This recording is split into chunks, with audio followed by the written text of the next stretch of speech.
I start by praising God, the compassionate, the merciful.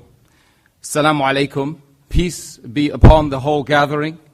Marhaba, welcome, and thank you all very much for attending this, what I hope will be a seminal debate between our two respected speakers on the left and the right. That's what it's all about. It's about a debate, and it's about us coming together and being, being true to each other. That's effectively what it's all about, right?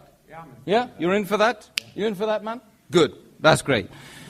Tonight's challenging debate, okay, entitled Islam or Atheism, okay, which makes more sense, is not happening in a vacuum, quantum, no, or otherwise. It's taking place within the context of a world full of human beings looking for answers. In a world seemingly full of Western promise, a world full of information fueled by the IT age. However, IT and we seem to have failed to adequately answer the most fundamental of questions about life, our existence itself, which is, of course, the main core area that we're going to be addressing tonight in this auditorium in London here tonight. I remember, spending a large part of my life asking myself, why am I here? Who created me? Do I have a purpose? Can we be certain about any of these, these questions? And once, I asked a bishop, what's the purpose of life? And he said to me, go and do a theology degree. Right, I'm not telling you to go and do a theology degree. I'm asking you to sit here in a debate for 2 hours with my two honorable guests over here. Was asking a bishop. Yeah, well, I'll ask you later. But of course, he didn't know the answer, by the way. Right. That's another issue. But what, of course, we can do to inform our decisions about this debate tonight is to use our reasoning, to use our minds, to use our intellect, and really for us to have an open mindset. Muslim, non-Muslim, Christian, whatever you are, whatever you believe in, we should have an open mindset and really go at this with sincerity. That's really, I'm just asking I'm asking myself first and foremost, right? Because that's tough being an ex-Irish Catholic. Yes, yeah. I didn't think the Catholic Church allowed divorce. Oh, well, that's another story. This evening, two major belief systems, if you like, who lay claim to the truth are going head to head. No matter which side of the fence that you tend to reside on, okay, by the end of the night, that you will be better informed about atheism and about Islam. Hopefully the world perspectives, the world view of Islam and atheism. That's what it's really all about. Tonight, how's it going to hang? Right. Well, we're going to have 25 minutes allotted for both speakers, although I'm told that that's going to change as well. Yes. Okay? And then followed by a further 10 minutes of, coming back, and then another 3 minutes of coming back, although that might change, Professor, right? And after that, there will be, crossfire, and there's going to be no heavy arms to be utilized in this section, both of you, okay? Although I understand the tongue is a lot more vicious than nuclear weapons. But what we're effectively saying after that is that you lovely people will get the opportunity to ask questions, make observations, hopefully on the topics, right? On the topic that we're talking about. And then there'll be 2 minutes closing remarks, a little presentation after that, and we'll all go home, and we've got to be out of here by 10 o'clock. I would urge the audience not to heckle the speakers, to be polite at all times, okay? And, to listen to each other afterwards as well. We won't want any blood or any fights, okay? And I'm sure that you guys, you understand why I'm saying that. So today, our first speaker, okay? Has this been agreed upon? No, I was told. Okay, good, okay. You want to go first? I don't care. Will be our brother, you say brother, he's a brother in humanity. You're my brother in humanity. He's my brother in humanity and in the faith of Islam. Okay. Okay, fine. It means God is great. Yeah. Okay. So, Hamza Andreas Professor, of course, he's actually Greek, not Pakistani. Please, he in fact is, you can see he's a little bit Pakistani, but anyway. He's a student of Islamic thought, a lecturer, a researcher for the Islamic Education Research Academy, and without further ado, I will call upon him to give his piece.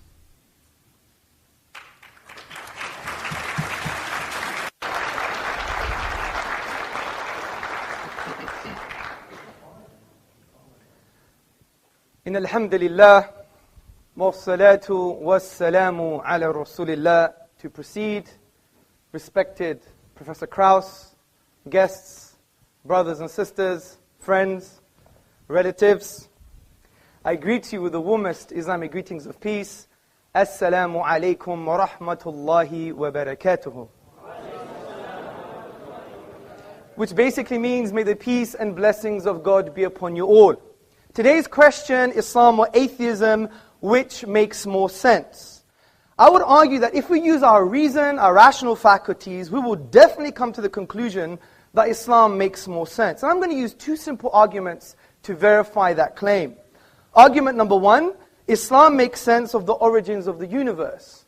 Argument number two, Islam makes sense of the nature of the Quranic discourse. So let me go straight to the first argument, that Islam makes sense of the origins of the universe. Now, we all have had the same type of questions, well, most of us anyway. Why does the universe exist? Why is there something rather than nothing? And in response to that question, the grandfather of neo-atheism, Bertrand Russell, said, the universe is just there, and that's all. It's a brute fact. Even in Islamic history, as early as the 8th century, we had philosophical naturalists known as the Dahriya. They held similar views. Now, the implications of these historical opinions is that the universe is eternal. And if the universe is eternal, it implies there is an infinite past. But the question is, can we have an infinite past?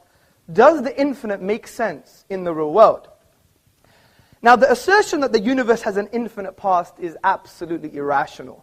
This is because the quantifiable infinite cannot exist in the real world, something our beloved Professor Krauss has also suggested in his book, A Universe from Nothing, on page 71.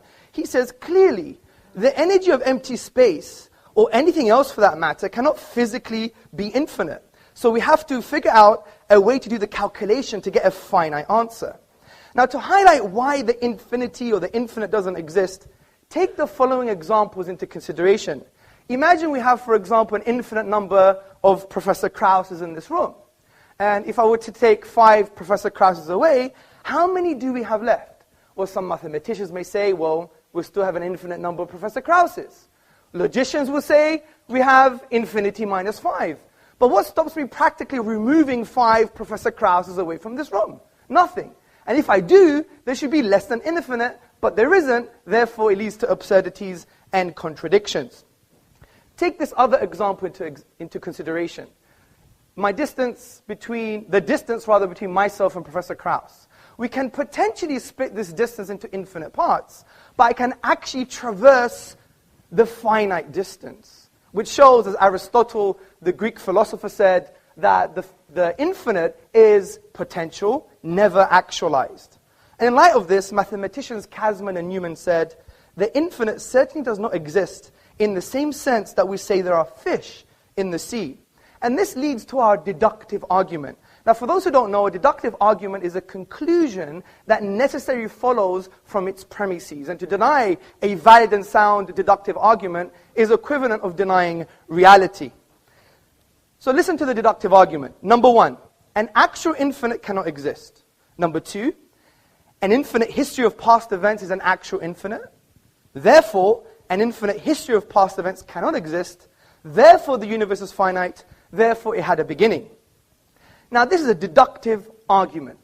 But we also have complementary evidence, which I call astrophysical evidence. And I'm not claiming to be a physicist. We have an established, acclaimed academic amongst us, so he could tell us the rest of the story. But what have cosmologists said? They have said, for example, Alexander Vilenkin, in his book, Many Worlds in One, which I believe is a friend of Professor Krauss, he says, with the proof now in place, cosmologists can no longer hide behind the possibility of a past eternal universe. There is no escape. They have to face the problem of a cosmic beginning. And just to note, even Professor Krauss in his book affirms a beginning to the universe. Interestingly, in Islamic thought, this has been discussed at length, and there is a unanimous conclusion that the universe is eternal. It began in the finite past, as the polymath, theologian, Ibn Taymiyyah wrote in the 14th century in his book, As-Safadiyya, so whatever is besides God, it is all makhluk, all created, originated, coming to be after not existing, preceding by its own existence. Now, since we have shown that the universe must have a beginning, there are 4 logical explanations for how the universe began to exist. Number 1, it was created via nothing. Number 2, it created itself. Number 3, it was created by something else that was created. And number 4, it was created by something uncreated. So let's discuss these together. Could the universe be created via nothing?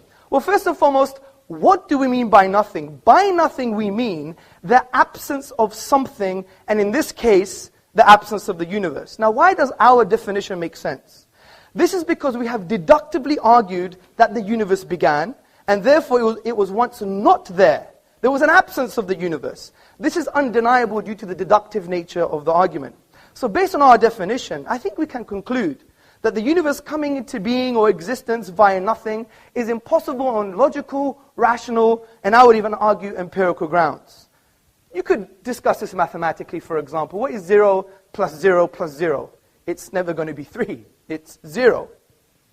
Therefore, the universe could not have come into existence via nothing. As P.J. Zwart in his publication About Time explains, if there is anything we can find inconceivable, it is that something could arise from nothing. Let's go to the next option. Could the universe create itself? Well, this implies that the universe was in existence and not in existence at the same time, which is an impossibility. Also, there's a crude example for you to picture in your mind. Ask yourself the question, can your mother give birth to herself? Obviously not. So we know self-creation is an impossibility. So the next option is, could the universe be created by something created? Well, I would argue as an ultimate explanation for how the universe began, this is illogical and irrational. The universe could not be as a result of another universe, for example, or something else that was created because of the absurdity of an infinite regress. Imagine this universe, universe 1, being as a result of another universe, universe 2, and universe 2 being as a result of another universe, universe 3, and this one on ad infinitum, we would never have the universe today. Hence, the Islamic philosopher and thinker, Dr. Jafar Idris, summarizes this point. He says, there would be no series of actual causes, but only a series of non-existence. The fact, however, is that there are existence around us. Therefore, the ultimate cause must be something other than temporal causes. So I would argue that the final possible explanation, which is the universe was created by something uncreated, is the most rational explanation. And the philosopher Abraham Varghese, in the appendix to Professor Anthony Fleur's book, There Is a God, explains this conclusion in a simple but forceful way. He writes, now, clearly, theists and atheists can agree on one thing. If anything exists at all, there must be something preceding it that always existed. How did this eternally existing reality come to be? The answer is that it never came to be. It always existed. Take your pick, the God or the universe. Something always existed. And we've argued deductively that the universe began, therefore it couldn't have always existed. Now this doesn't mean God exists. It doesn't mean Allah, Buddha, Jesus, Yahweh exists. Of course not. That's a leap of faith. We leave that to the atheists. The point I'm trying to make here is that if we continue with our rational argumentation, using our aql meaning intellect in the Arabic language, as the Quranic discourse says, أَفَلَا تَعْقِلُونَ, do you not use your brains? If we continue using our brains, our mind, we will conclude something quite profound. Number one, that this uncreated creator must be eternal by definition because he's uncreated.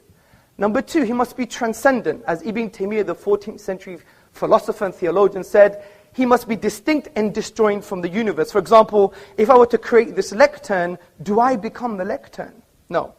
Number 3, this uncreated creator must have a will. Because if it's eternal and brought into existence a finite effect that began, like the universe, he must have chose the universe to come into existence. And a choice indicates a will, and a will indicates it can have a relationship with sentient beings in the universe. Number 4, it must be powerful. It created the atom, for example. If you split the atom, ask Professor Krauss what happens. 5th point, it must be perpetually knowing, because if it's eternal and it established laws, like the law of gravity, it implies it's a lawgiver. So therefore we can make the inference that it's perpetually knowing or perpetually intelligent, because it's eternal and created laws in the universe. Finally, it must be one. If we use the rational principle called Occam's razor, and by the way, many people don't understand Occam's razor, and I think Professor Krauss doesn't understand Occam's razor either when I read his book, but he could debate with me later. Occam's razor is not about physical causes, by the way, which has been misconstrued as a straw man in the Kraussian fashion. Basically, Occam's razor is that you must have a simple explanation, but also you must have the most comprehensive, which means what?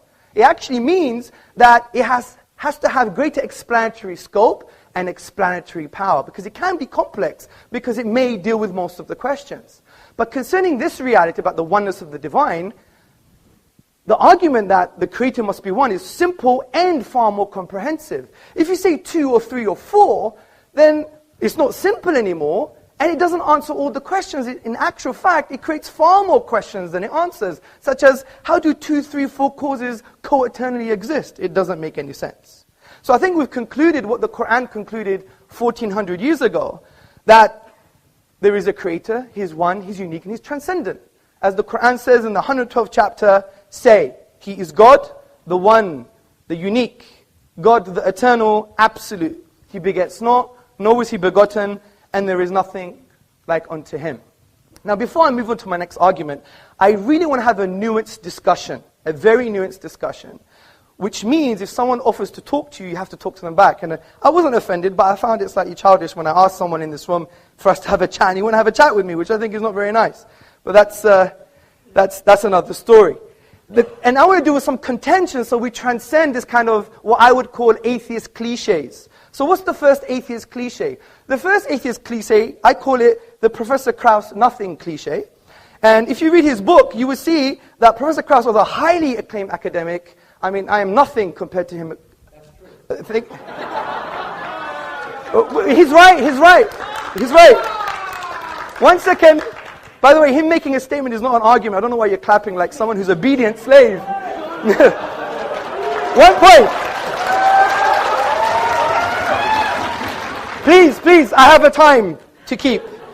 So, in his book, which I really like his book, I like his style, I like his rhetoric, he wrote in his book, A Universe from Nothing, he said that nothing is nothing with italics. And essentially what he's trying to say, he's trying to change the label nothing, which in the English language is a universal negation. But he's saying nothing is actually something, which is a quantum reality. Now this is quite bizarre. And that's why you have to study philosophy, because you need to make conceptual distinctions. For example, imagine I was in the hallway and I said, I met nobody, and they gave me directions to this room. Or imagine if I said, for example, yesterday my wife made a great lunch, and it was nothing. Nothing tastes great with a bit of whipped cream. I mean, does this make any sense? And Professor Krauss' use of nothing is actually something. He also says in his book in page 80, our universe will then turning to the quantum haze from which our own existence may have begun. And his own friend, Alexander Vilenkin, said recently, vacuum is very different from nothing. It's a physical object. But this is irrelevant almost, because even Krauss admits in his book that these are speculative and inconclusive conclusions. Because he says, I stress the word could here, because we may never have enough empirical information to resolve this question unambiguously. So I do respect what he's trying to do, but you would never take an inductive argument over a deductive one. Only someone intellectually challenged would do that, in my humble opinion. The second contention is that things can come into being without any cause. You have a quantum vacuum, a quantum reality, and there are some subatomic events that appear without no causes. I believe we have a strong defeater to this argument, and it concerns perceptions, and it rests on a Kantian argument. Now, I can order my perception in this room. I can see this very handsome young man. I can see the cameraman. I can see the wall. I can also reverse that perception. But if my wife were to start walking down this auditorium, I couldn't help but see her front before I see her back. And I couldn't reverse that perception. Now, the very fact that I know when I can order my perceptions and when I can't, and when I can reverse my perceptions and when I can't, is because we have an innate concept of causal links and causal connections. To reject that based on empiricism or an empirical reality is equivalent and tantamount of actually rejecting the perception itself. It's like shooting yourself in the foot. This is why the philosopher John Cottingham in his book Rationalism said that on Kant's argument, we will not be able to recognize the event in the first place unless there were a rule that makes it necessary that the order of our perception should be thus and not otherwise. In short, the very experience of an external event already presupposes an understanding of causal necessity. So these are the cliches. Let's go to the next argument, which is the nature of the Quran. Now, the Quranic discourse has been described by Eastern and Western scholars as an intrusive and imposing text, which seeks to intrude into the inner dimensions of man. Now, this imposition is positive as the Quran seeks to positively engage with your intellect and with your psychological disposition. And the way the Quran achieves this is by asking questions. وَفِي أَنفُسِكُمْ أَفَلَا تُبْصِرُونَ. And in themselves, do they not see? Talks about the physiological reality, the psychological reality, even referring to things like consciousness. This is why Professor of Philosophy Shabir Akhtar in his book, The Quran and the Secular Mind, A Philosophy of Islam, he describes what the Quran is trying to say with these verses. He says, nature's flawless harmonies and the delights and liabilities of our human environment, with its diverse and delicate relationships, are invested with religious significance. Created nature is a cryptogram of a reality which transcends it. Nature is a text to be deciphered, evidences accumulating in the material and social worlds, and in the horizons, jointly point to a hidden immaterial order. And you may think this is quite interesting for a 7th century book, but the Quran goes even further than this. It produces an intellectual challenge for the whole of mankind. The Quran says, وَإِن كُنْتُمْ فِي رَيْبٍ مِّمَّا نَزَلْنَا عَلَىٰ عَبْدِنَا فَأْتُوا بِسُورَةٍ مِّن مِثْلِهِ وَادْعُوا شُهَدَاءَكُم مِّن دُونِ اللَّهِ إِن كُنتُمْ صَادِقِينَ. And if you are in doubt, talking to Krauss, talking to me, talking to everybody, if you doubt this book, which we have sent down to our servant, referring to the Prophet Muhammad sallallahu alaihi wasallam, upon whom be peace, then bring one chapter like it and call on your witnesses and supporters besides God, in kuntum sadiqeen, if you're truthful in this claim. Now this verse is a basis for an array of arguments in the Quranic discourse, and we don't have time to talk about all the arguments. Historical argument, sociological argument, and a whole array of intellectual responses. But one I want to talk about is called the inimitability and the uniqueness concerning the Arabic language in the Quranic discourse, which Islamic theologians and thinkers argue that it is a miracle. Now, before I get into that, we have to now discuss what is a miracle. We have to define what a miracle is. Now, the word itself linguistically comes from the Latin word miraculum, meaning something wonderful. And the traditional Western philosophical definition of a miracle, as summarized by David Hume in his An Inquiry Concerning Human Understanding, he says it's a transgression of natural law. We don't agree with that definition. Because what are natural laws? Natural laws are just inductive generalizations of patterns we perceive in the universe. If something changes from the pattern or is different, then maybe it's part of the pattern. It's just based on induction. What the profound Islamic theologians and thinkers have done, they've redefined what a miracle is based on the Quranic discourse. And they have said that a miracle is an event that lies outside the productive capacity of nature, which means when you go to the nature of the event, you exhaust all possible naturalistic explanations. And also there is no naturalistic causal link between the event and the nature of the event. And this is a far more coherent definition. Let me give you an example from the Quran itself. Now, the Quran talks about Moses, Musa, alayhi salam, upon whom be peace, and Pharaoh in the Quran. Moses was told to throw down his wooden staff, and it instantaneously turned into a live snake. Now, this miraculous event, the snake, lies outside the productive capacity of the nature of the event, the wooden staff. Because the chemical makeup of the staff is different to that of the snake. In actual fact, you have to add more stuff to the staff, if that makes sense, stuff to the staff, to be even close of creating a snake, but only the staff was used. So when we exhaust naturalistic explanations, we find there is no causal link between the staff and the snake itself. So this gives us a definition of what a miracle is.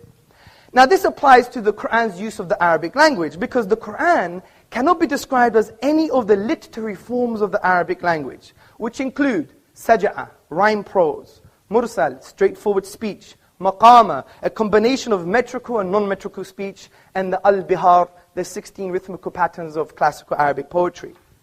Now interestingly, in classical Arabic, every expression falls within the known literary forms of the Arabic language. The Quran, however, de-scopes the Arabic language. And the Quran is a miracle from this perspective, because even though it's made up of the Arabic language, there is no causal link between the Arabic language and the Arabic in the Quran. This is because when we exhaust the 28 letters, the finite grammatical rules and the finite words, we exhaust them, we cannot produce the unique literary form of the Quranic discourse. And interestingly, from a historical and literary perspective, when attempts have been made to produce the like of the literary form of the Quranic discourse, they have all failed. As the academic Foster Fitzgerald Arbuthnot, a notable British Orientalist, states, and that those several attempts have been made to produce a work equal to it as far as elegant writing is concerned, none have yet succeeded. In this light, brothers, sisters, and friends, what we've just discussed can develop into a deductive argument. And listen very carefully. Number one, a miracle is an event that lies outside the productive capacity of nature. In other words, there are no causal links between the event and the nature of the event. Number two, the Quran's literary form lies outside the productive capacity of the nature of the Arabic language. Its literary form cannot be logically explained using the Arabic language. Therefore, the Quran is a miracle. As Professor Bruce Lawrence from Duke University in his book, The Quran, a Biography, on page number 8 said, as tangible signs, Quranic verses are expressive of inexhaustible truth. They signify meaning, layered within meaning, light upon light, miracle after miracle. So we have two key arguments that are based on deduction, not just induction. And to challenge a deductive argument, you have to challenge the premises, and I hope Professor Krauss would do that. So let's go to some contentions. What about Shakespeare? Shakespeare is unique, but this is a very shallow contention. And I even heard this from Dan Barker in our debate in Minnesota, and he didn't do his reading. Basically, Shakespeare is not unique from the perspective of the structural features of language, the literary form. Rather, it's aesthetic reception. The kind of argument we're talking about, the structural features of the Arabic language. And if you look at Shakespeare, he used the iambic pentameter, the trochaic verse, the blank verse. And many English literateurs use the same kind of structures. And if you go to the book, the Oxford Dictionary of National Biography, you will see that Shakespeare has been compared to Francis Beaumont, John Fletcher, and other playwrights. So he's not unique or inimitable from the perspective that we're talking about. Finally, the last contention is, but I'm not an Arab. How would I know? Well, we could use another argument called rational deduction. Now, rational deduction is a thinking process where you take a universally accepted statement and from that draw logical conclusions. And no one would deny universally accepted statements from academia or from authorities that are valid and sound and authentic. Because this is the realm of epistemology, the study of belief, and a valid source of knowledge is actually testimony. If you read the works of Professor Cody and Professor Keith Lehrer in the epistemology of testimony published by Oxford, you will see it's a grounded argument which we could discuss later. So the authentic and valid testimony concerning the Quran is, no one has been able to challenge the Quran and produce its literary form. If that is true, then we could draw logical conclusions without even knowing one letter of the Arabic language. We could say, well, could it be from an Arab?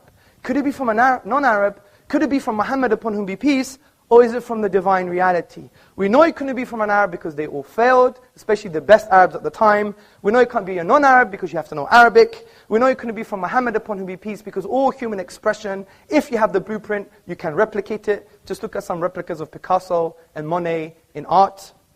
And therefore, it must be from the divine. So from this perspective, we've dealt with some outdated cliches because I really want a nuanced and frank discussion. I really do. And I hope I do have that with Professor Krauss. I respect him dearly, and I respect all of you. Obviously, we're going to have a pun here and there, but, you know, that's the whole point. I couldn't let Krauss get away what he did in the beginning. So from that perspective, I really want him to deal with my premises and I want him to deal with the deductive argument, and I wish him Godspeed. Thank you. Okay, thank you very much, Hamza Andreas, for that expressive presentation on the Islamic worldview. We're now going to be calling upon Professor Lawrence Krauss to come back on that with his presentation, which I don't think is going to last more than 25 minutes, I'm sure of that. But just to let you know, some of you who perhaps don't know anything about Professor, he's a renowned cosmologist and a science popularizer, and is the foundation professor in the School of Earth and Space Exploration, a director of the Origins Project at the Arizona State University. He's hailed by Scientific America as being a rare public intellectual, and he's also the author of more than 300 scientific papers and 9 publications, books, including the international bestseller, The Physics of Star Trek, and his most recent bestseller entitled A Universe from Nothing, now being translated into 17 languages or more. Professor Krauss, I call upon you to respond. Well, first I want to thank the people who invited me, who've been very gracious to me, treated me with more hospitality than I've gotten in many times I've talked. So I guess it's Sabia, who I haven't met, and Obeida, who's been taking care of me for the last day or two, and Isa, who I was just working with. And so I do want to thank them tremendously. They showed me great respect and hospitality, and I want to show them and you that kind of respect. And that doesn't mean I respect ideas. Okay, some ideas are ridiculous, and that's perfectly reasonable. In fact, ridiculing ideas is what makes progress. So if I offend some of you, I don't mean to offend you personally. I may offend some of your ideas, but that doesn't bother me at all. In fact, if you confront my ideas, it will lead to a discussion. What does offend me, of course, is offending personal freedom and equal rights, and that's one of the reasons why I got upset at the beginning of this session. But that's been fixed, and I thank the organizers for that as well. To agreeing to not segregate this room in the 21st century is a great step forward, and I appreciate that. Now, I'm really shocked. First of all I've watched Mr. Sorsis, right? Sorsis. My Greek is pretty good, I think. Be gorgeous. Yeah, gorgeous. Well, you are rather gorgeous. Gorgeous George over here. I watched some of these, and they're always exactly the same. So I thought they'd be different this time. And it always begins with you, and I'm supposed to respond to you. And I will, to some extent, but it's hard to respond to nonsense. And in fact, the point of this is not a question, does God exist? That's not the question. It's atheism or Islam or atheism, which is more sensible, I think is what it says, or something like that. Now, I was just shocked because I thought that you wouldn't bother to try and pretend you knew science, because you don't, and we're going to go through that in real detail. Everything you said is nonsense when it comes to science, so we'll go through and we'll have a little chat if that's okay. Of course. Okay, good. And so I found it remarkable that you began with that kind of nonsense, and we'll continue from that.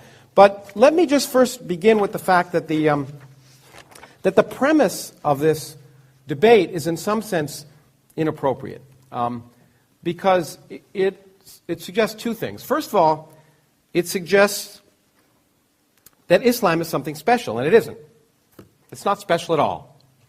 It's one of 1,000 religions or more that have existed since the dawn of humanity, all of which claim divine revelation, all of which claim perfection, all of which proclaim infinite knowledge, uniqueness, beauty, etc.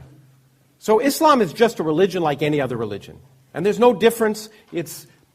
It proclaims, just as the Rig Veda did and Akhenaten in ancient Egypt, that the universe had a beginning, nothing special. Okay? There's absolutely nothing special. So the question is, Islam as one of 1,000 religions, all of which make the same claims, but mutually inconsistent ones. So one of the things we know is, of these 1,000 religions, they all make mutually inconsistent claims, so they can't all be correct. In fact, at best, one of them can be correct. because they're not consistent with each other. So that means a priori, just a priori, and I know like that, you like that term instead of a posteriori. I've heard you say that. A priori, Islam has a probability of 0.1% of being correct. Because it's just one of 1,000 religions, and one of them is at most is correct. But since they all make the same claims, it's probable that none of them are correct. So treating Islam specially is inappropriate. Then atheism is somehow, as has been described, speaker, a belief system. It's not a belief system like Islam or Judaism or Christianity or the Norse myths or Zeus or Thor or any of the other myths that have been created throughout human history. All it's saying is, it's not a belief system. It's saying, you know what? We don't choose to believe that stuff because it's not sensible. So it's not saying we believe X. It's saying, well, this myth is inconsistent with this myth, or this myth is inconsistent with what we know about the universe, and therefore, it's unlikely to be true. So what atheism is just saying, this is unlikely to be true. It's not a belief system. So to compare one versus the other is, of course, false. It's a false premise. The first part of the false premise is that Islam is special. Not special at all. It's been there. It'll be gone, or be there as long as other religions. It's just like all the rest. And atheism is not a religion. It's just, in fact, what it is could be described as common sense. Okay, what makes sense? I will think that those things that make sense are likely, and those things that don't make sense are unlikely. In fact, that's what science is all about. Okay, so having said that there's nothing special about Islam, and there certainly isn't. I'm going to talk a little bit about. My intent, by the way, is the other thing I should say is debates. I'm an educator. It's a flaw, but it is what it is.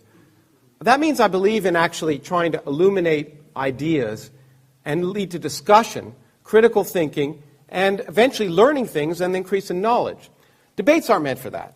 Debates are rhetorical devices for people to go out and perform, make statements, and then challenge others and try and convince an audience of something. That's not education. So I will talk a little bit about some of this, and then I just want to have a chat. I'm going to use my 25 minutes to have a little chat. I'll take up my time when I could pontificate, as we've heard, and just ask some questions, because I'd actually like to learn some things, okay? And hopefully in the process there'll be some education for both of us.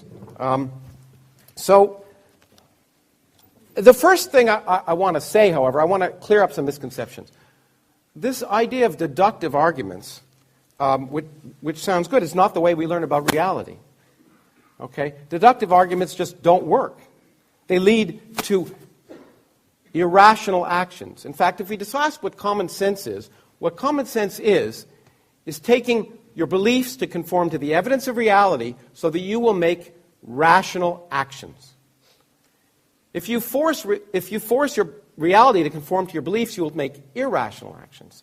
So you can deduce things based on your beliefs, on your a priori beliefs, but you'll have a problem. For example, your a priori belief could be that if you prayed to Allah, that you could jump out the fourth story of this window of this building, and you would land safely. Okay, that could be an a priori belief. And in fact, you could deduce, based on all your beliefs and all of the evidence that you're a good person and Allah would take care of you, or whatever you want to call it, that you'd be fine. I would take the elevator down, and only one of us would be walking at the end. That is not deductive. It's based on empirical evidence. Okay, now, so arguing that something doesn't make sense to you is based on the fact that the assumption that you know what's sensible in advance. But we don't know what's sensible in advance until we explore the world around us. Our common sense derived from the fact that we evolved on the savannah in Africa to avoid lions, not to understand quantum mechanics, for example. As I've often said, common sense, our deductions might suggest that you cannot be in two places at once. That is crazy. But of course, an electron not only can be, but it is. It doesn't make sense because we didn't evolve to know about it. We've learned about it. We force our idea of common sense to change. It's called learning. Some people would rather read an ancient book than learn. And this has been a very good evidence of that. For example, to say something is inconceivable just means you can't conceive it. But the great thing about the universe, and the reason that I do science, is that the universe has a much greater imagination than we do.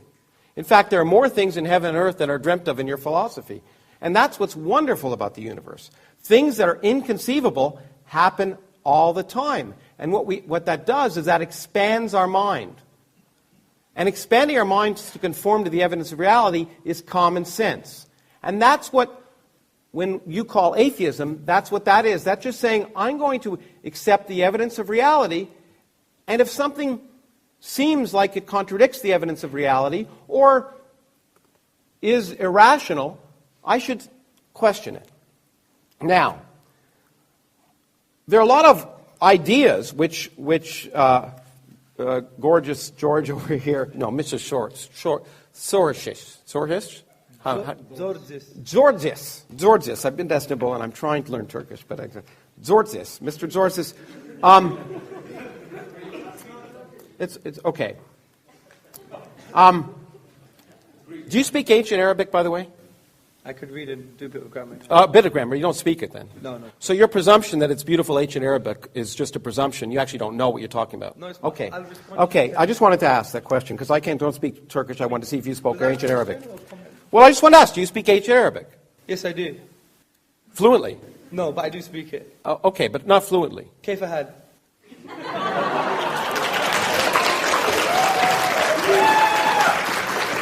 Well, you know what? There's a real language that you don't speak. It's called the language of mathematics. So let's talk about that. Let's talk about this nonsense about infinity. Let's take something physical. Let's draw a circle and draw a diameter. What's the ratio of the distance of the circle to the diameter? Do you know? You're the teacher. Do you know? You're the teacher. I know. I'm asking you a question. I want to have a chat. I don't know anything. Well, you've demonstrated that, but you ever heard of pi? Yes, I have, yeah. Oh, do you know what it is? 3.14%. How many decimals does it have? I don't remember. An infinite number. Yes. Okay, so the physical distance of the ratio of a diameter of a circle to its circumference is an infinite number. Yes.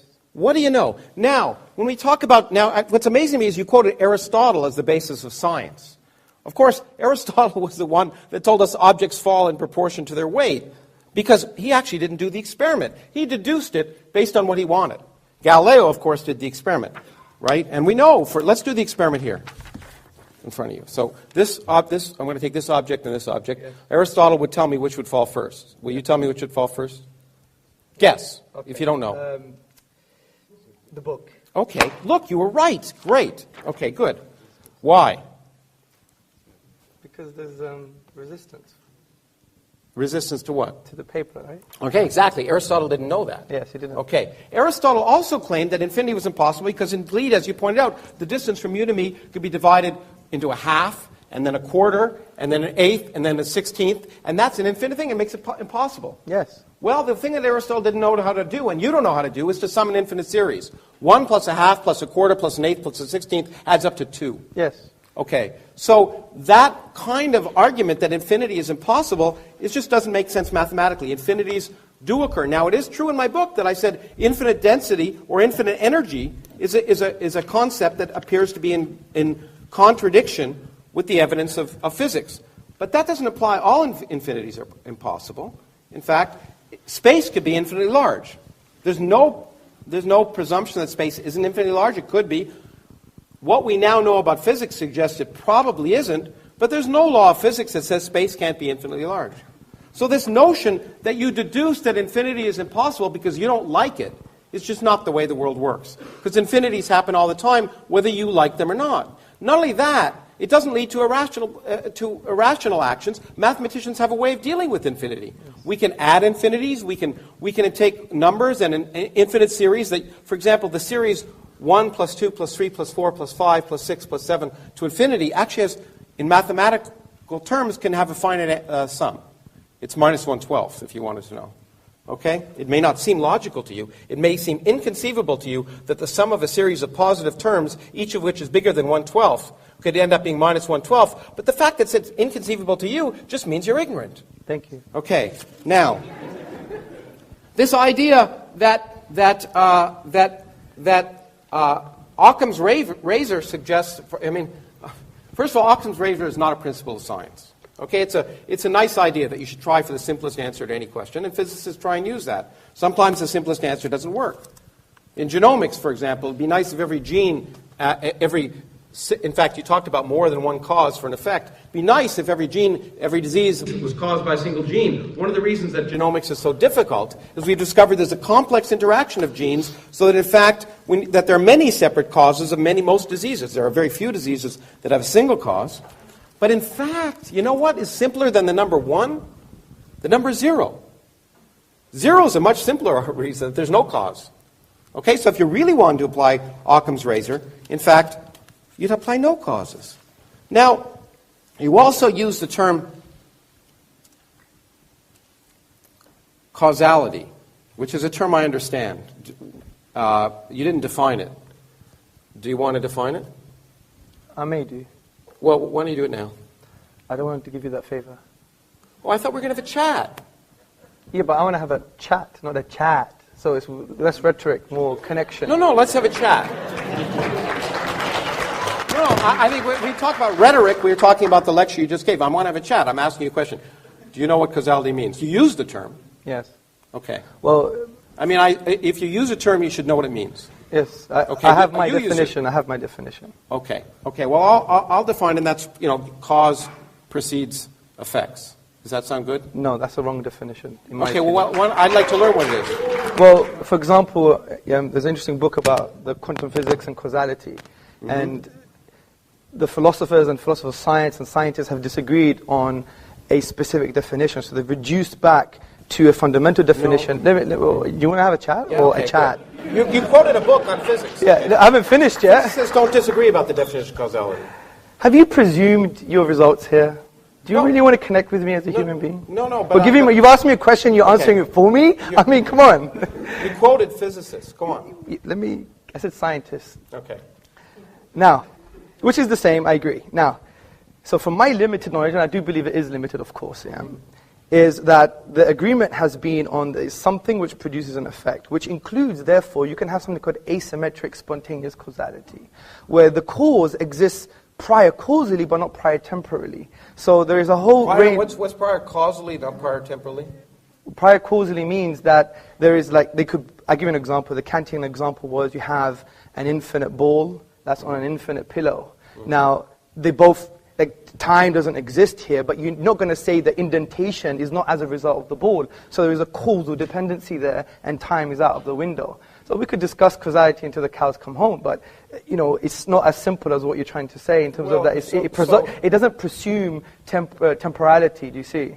Well, I think it does. I think, again, if you think carefully about what you just did, okay. The ball doesn't create an indent in a pillow. And by the way, you used infinite. I thought we weren't allowed infinite. But anyway. It was an example. Yeah, well, it's an example of a physical example, which you said doesn't exist if it's infinite. But it doesn't matter if it's infinite. A pillow here, a finite pillow and a finite ball. Yes. Okay? There's an indent. Of course there is, yeah. Okay, was the ball there or not? Well, my example wasn't based on finitude. It was based on they're both infinite.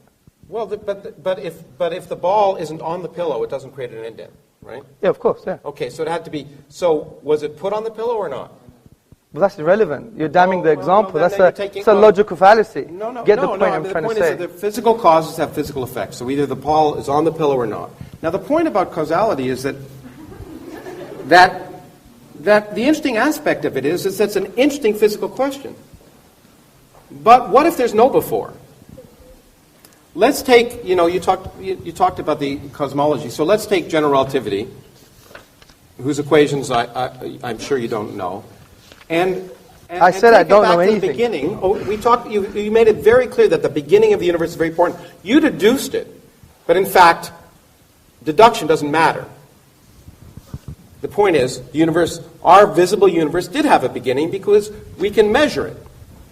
Whether we liked it or not, or whether we think it's sensible or not, it actually did have a beginning, a factor not in dispute. Our universe had a beginning.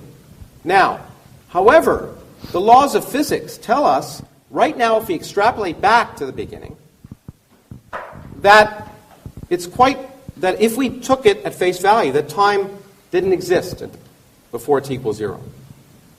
So if time doesn't exist at all, the sense of cause doesn't even make sense. And this is the key point. In science, we have to realize that our common sense notions sometimes go out the window. When we observe effects, they have causes. But at the beginning of time, when time itself may have come into existence, then that question becomes a bad question. Philosophers can debate it, people can write it down, but it doesn't matter. Now, the other thing I will say is you've somehow talked to me about the fact that the Quran as a literary document is different than other literary documents. And you've given some arguments, and I understand. What I actually did this the other day, because I've seen you give this talk a gazillion times. I actually input in a computer a lot of Arabic words and asked them to produce it at random, and I produced 2 sentences from the Arabic from the Quran in 11.6 seconds. My computer speaks neither Arabic nor is Arab, but produced those incredibly divine words. Now, the other question, of course, I would have is, and this is a common sense question, is why did God choose Arabic, or Aramaic, or Greek? I mean, doesn't he speak English? Or the Americans always think he does, which is why they invented the Mormon religion. So the question I want to ask is, what makes sense is to ask not the details of the Quran, which I don't want to dwell on, because it's just one of 1,000 different religions, all of which make the same claims, and all of which, if you look at them a priori, are equally ridiculous from a priori common sense notion. For example, and I got this from my late friend Christopher Hitchens, is it sensible to assume that humans evolved in their present form somewhere between 250,000 to 1 million years ago? So you have a God who creates a universe and has 4.5 billion years of life evolving, and then Homo sapiens evolve and live in incredibly awful conditions for 250,000 years, and suddenly, in the middle of the desert, in a cave where no one can see it, he takes some poor schmo and says, I'm going to tell you the truth. And not only that, I'm going to allow you to save humanity. And, in fact, if people don't believe you, they're going to go to hell for eternity, and we can talk in great length, in great sadomasochistic length, about the torture they're going to have, and we can all enjoy it.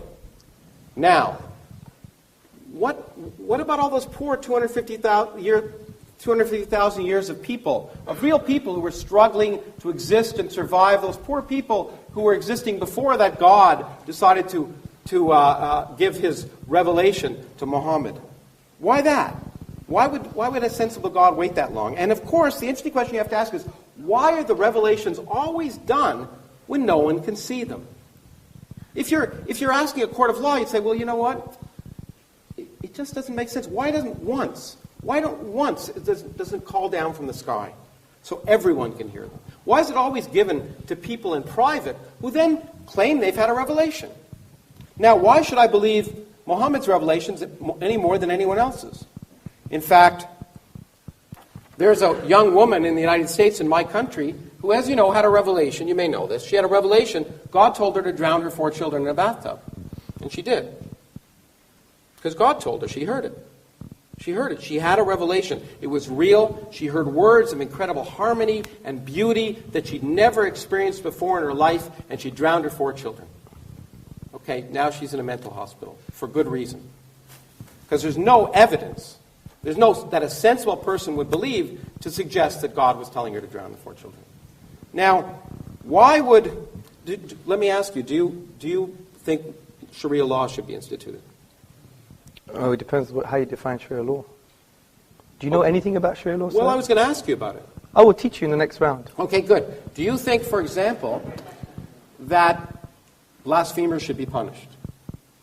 Blasphemers meaning? Maybe if I say, let's just say, and forgive me, let's just say I say that someone who married a 9-year-old girl is a pedophile. Yeah. And maybe that person is a prophet. Is that a blasphemer? Is that worth being punished for? Well, I think you should be educated first and foremost. No, maybe I'm not saying it happened. But let's say I said that, I made that claim. Should I be punished? In a court of law with justice, there will be a form of punishment, yes. Okay. So what about if I openly questioned the existence of God? In fact, said openly and preached in a room that there's no God. Is that worth punishment? This is full in our history. We don't have a problem with intellectual debate and dialogue. Okay. I even mentioned the 8th century Dahriya. So if I say that Allah is not God, but Thor is God, and people should worship Thor, and I go, and that it's not blasphemous. Well, it's wrong and it's childish, but I will have a discussion. But it's blasphemous to suggest. Is it blasphemous to suggest that Muhammad isn't a prophet? Well, from an Islamic perspective, but you have to understand there's a difference between public intellectual discourse and being deliberately rude. Okay, well that's. But we'll all great. fall for intellectual discourse as per this big debate. Oh, but you say I should be punished if I suggest Muhammad was a child molester. No. I wasn't saying that. Did you say that? What I'm saying is, in an Islamic law, for instance, if you were to speak about something like this, and you would be taken to a court under certain conditions, then I would be punished. There may be a punishment, but generally speaking, it would be more edifying and educational. But should there be punishment? That's what I'm asking you. Should there be? Oh, you're asking me if there should be punishment? I think we should follow God's law, of course. So there should be a punishment? I think there should be a punishment if you're deliberately harming anyone else. For openly questioning. Well, John Stuart Mill had the same opinion. Openly ridiculing. No, there's a difference. Don't straw man my positions. Okay, let me take a more clear example. You're straw manning my positions. Say you're a homosexual man. Yes. And you have sex with another homosexual man. Should that be subject to punishment? In the private home, it's outside of the Sharia law. If they did it in public, which doesn't even happen where you're from, then there's a different story. What would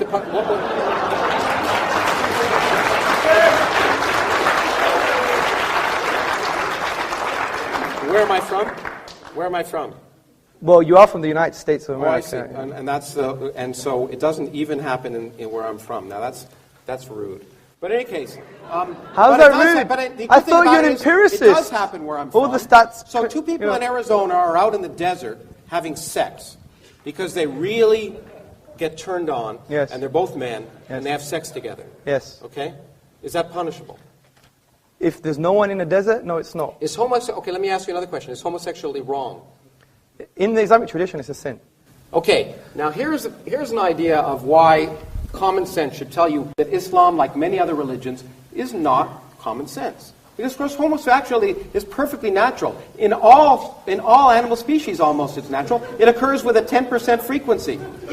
Okay? In fact, there are good evolutionary reasons for homosexuality. So in that sense, there's no reason and a fundamental... Why would a God who thought it was a sin make it natural among all species?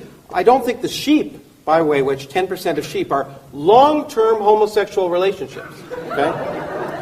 Why would a God who thought it was a sin create sheep who don't have a soul, who aren't able to think about it, be homosexual? That's the kind of nonsense that we have to ask, and the only way we can determine if it's nonsense is by looking at the world around us, not by deducing it, not by listening to the words of ignorant individuals and Iron Age peasants who didn't even know the Earth orbited the sun. Wisdom and learning comes from observing the world around us, and we shouldn't take our wisdom from people who didn't even understand the way the world worked. Thank you.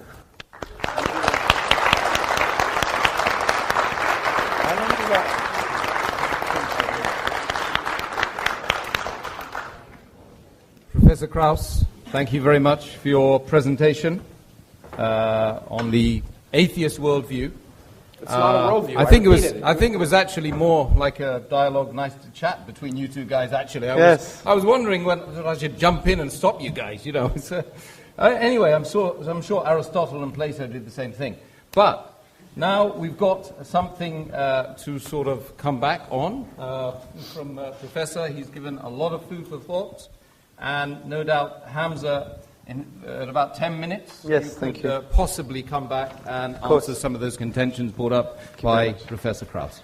Thank you very much, Professor Krauss. First and foremost, I think most of what he said was a red herring. A red herring is this very smelly fish that you pull across the path of running dogs.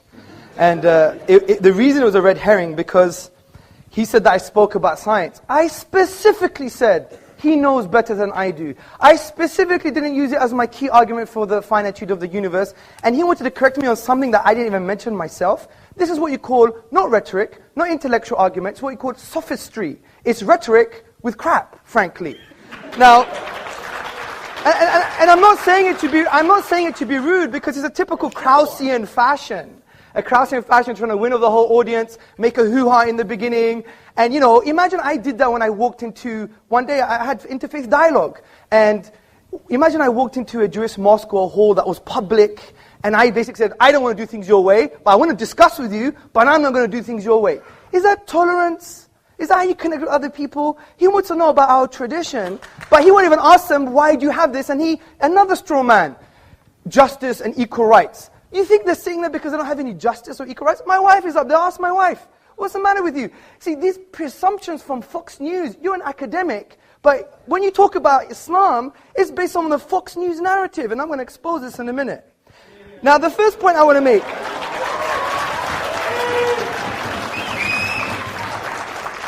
Now, you used the word a priori more than 3 times, but you rejected deductive thinking. I mean, isn't a priori deductive? I mean, you can't have your cake and eat it, sir. I tried to talk on your level. That's the first point. The second point I'd like to make. Actually, let me calm down.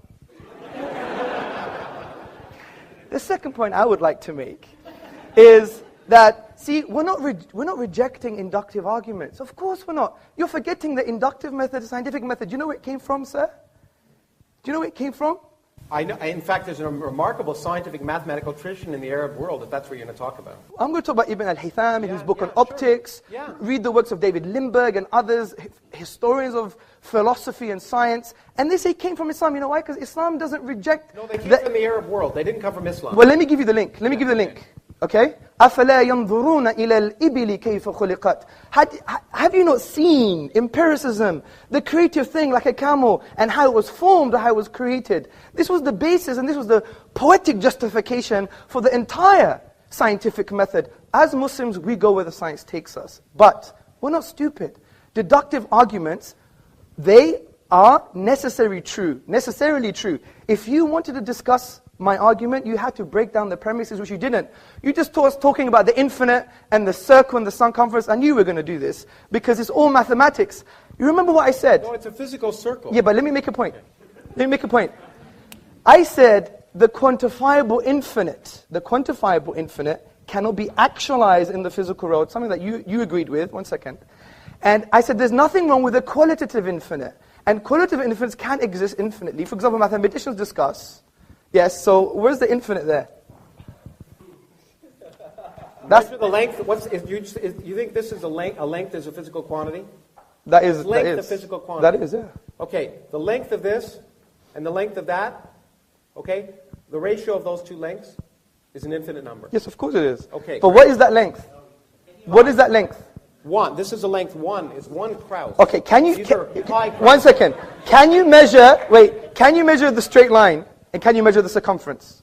Yes or no?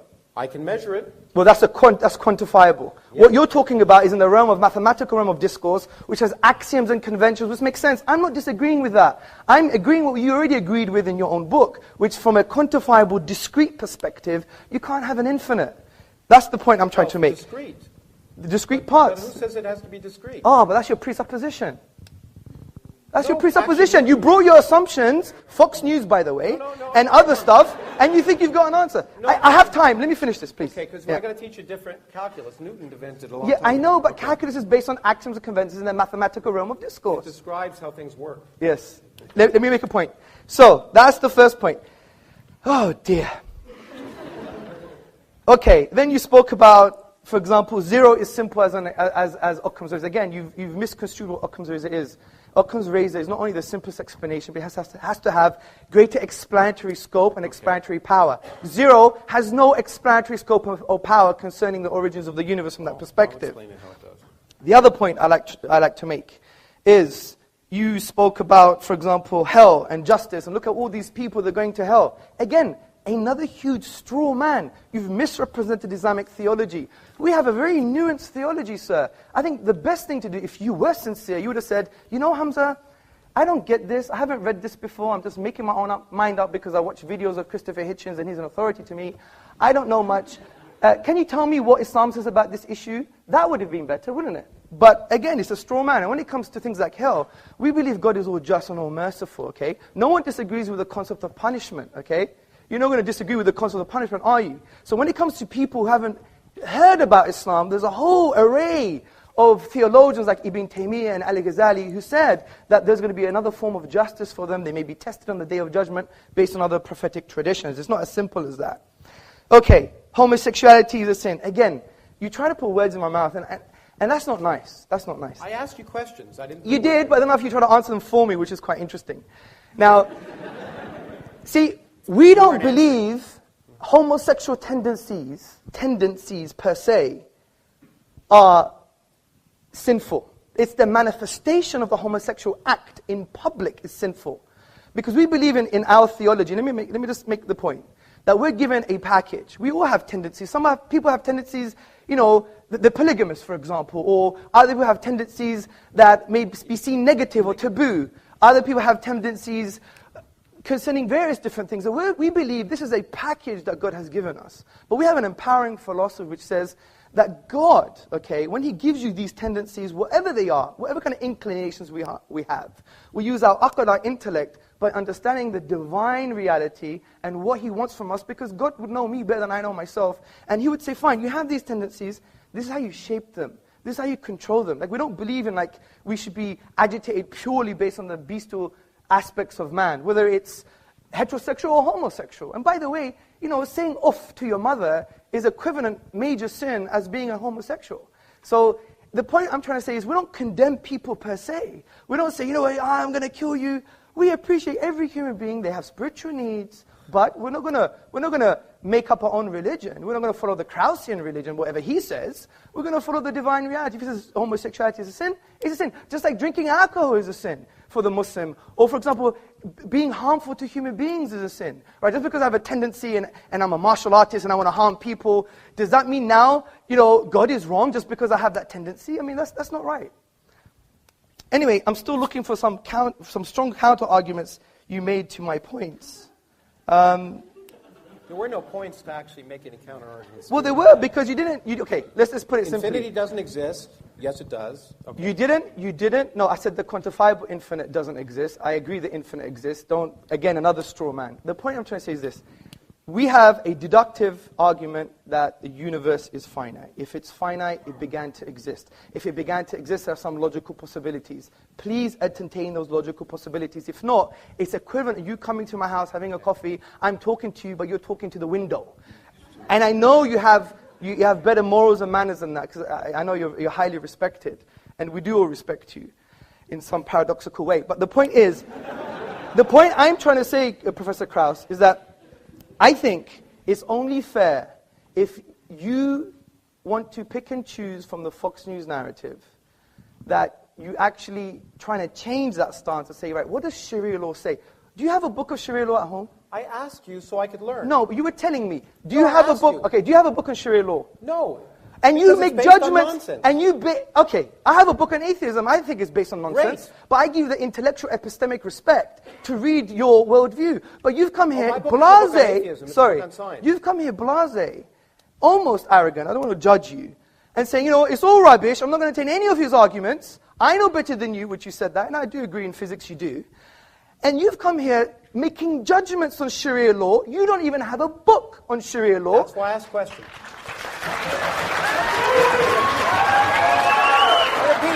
And the point is... Look, I'm sorry, that's why I asked questions. I asked you questions so I could learn. I asked what you thought as someone whose opinions I'm supposed to respect. And I wanted to know, did you think it was wrong? And I wanted to know why. There's no sense why homosexuality is wrong. I wanted to know what common sense tells you that homosexuality is wrong, except some self-proclaimed prophet telling you with no evidence. There's a different point. Okay. Okay, let me ask Professor Krauss a question. Why is incest wrong? It's not clear to me that it's wrong. Okay. It's clear to me. There's never no. Listen to me. Listen to me. Wait. Let's give him the respect, please. He's got a justification. You ask me a question, and if you want me to answer, I will. Yeah, of course. Do it. Okay. The point is, most societies have a taboo on incest, and it's an empirical one. Generally, incest produces genetic defects. Yes. Okay. And so in general, there's a physiological reason and a societal one why incest is wrong. Yes. Okay. But if you ask me the question, is it? And this is an interesting question. We are by the way, there's an ingrained incest taboo in almost all societies for that reason. Sure. Because societies want to persist, so it works. But if you ask me a priori, for example, the question, if a brother and a sister loved each other and used contraception, is there something absolutely morally wrong about that? And that, by the way, and it was once, and they went off and it didn't affect anything else, I'd have to think about it, because I don't think there's any absolute condemnation of that fact. If they love each other and care for each other, and they go off and it doesn't affect anything else, would I recommend it? No. Would I be particularly happy about it? But would I be willing to listen to those arguments? If they were rational, maybe. Okay, good. So, see, this is precisely the point I'm trying to make, Professor Krauss, is that I find it quite interesting. Someone who adopts an atheist position would have strong moral judgments about a religious tradition, whereas your moral judgments, at best, are relative and subjective. Now, when you look about moral theory, from an Islamic perspective, in a religious perspective, you see that objective morals, that even pointing the finger and saying, you know, you're wrong, you're nonsense, Sharia law is backward, these kind of strong emotive things, I think we can only be that emotive and strong in an objective sense if you have God as a grounding for your objective moral values. Because if you take God out of the picture, He's the only concept that transcends human subjectivity. Social pressure, you know that doesn't work. Look what happened in Nazi Germany.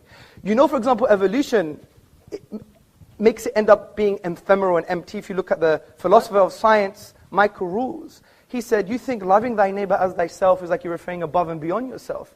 But essentially, it has no true meaning. It's just a product of survival and reproduction. So from this perspective, you don't have an ontological grounding for objective moral truth. The best you could do, what a lot of atheists have done, is, well, we believe in moral realism, which is, moral truths are just moral truths because they are. Well, Islam just is, and the Prophet Muhammad upon him peace just is, and the Quran just is. That's not an argument. So the reason I asked you that question, sir, was to say, how on earth, from an intellectual perspective, can we point the finger at religions from a moral perspective? And especially today's the irony is, most of your articulation against Islam has had a moral vibe to it, not a rational one, because you didn't deal with the premises of my argument. I did. No, you didn't. You talked about infinity. And I talked about causality, infinity, the words that you were throwing out. Yes, and what did you say about causality? I said, in fact, that it's quite likely that beginning of the universe causality isn't a good question. But if you understood the physics, you'd understand it. Your presupposition of causality... No, it's not my presupposition. It is. It's time doesn't exist. Yes. Space doesn't exist. Okay, think about the statement, something produces an effect. Mm-hmm. Where is time as a definition there? Produces. No, it could be atemporal. What do you mean atemporal?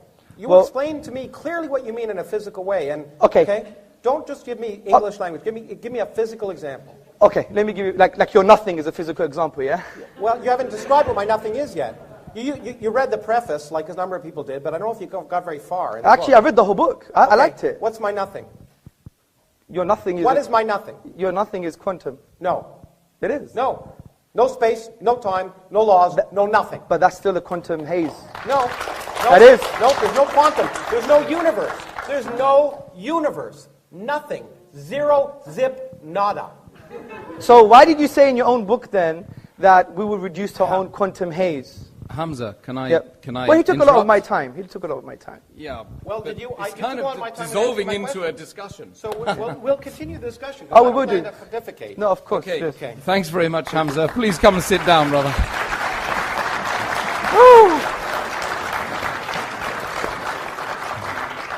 I didn't want to stop you in mid-flow there, but over to Professor. There must be some Greek in Professor Krauss. Yeah.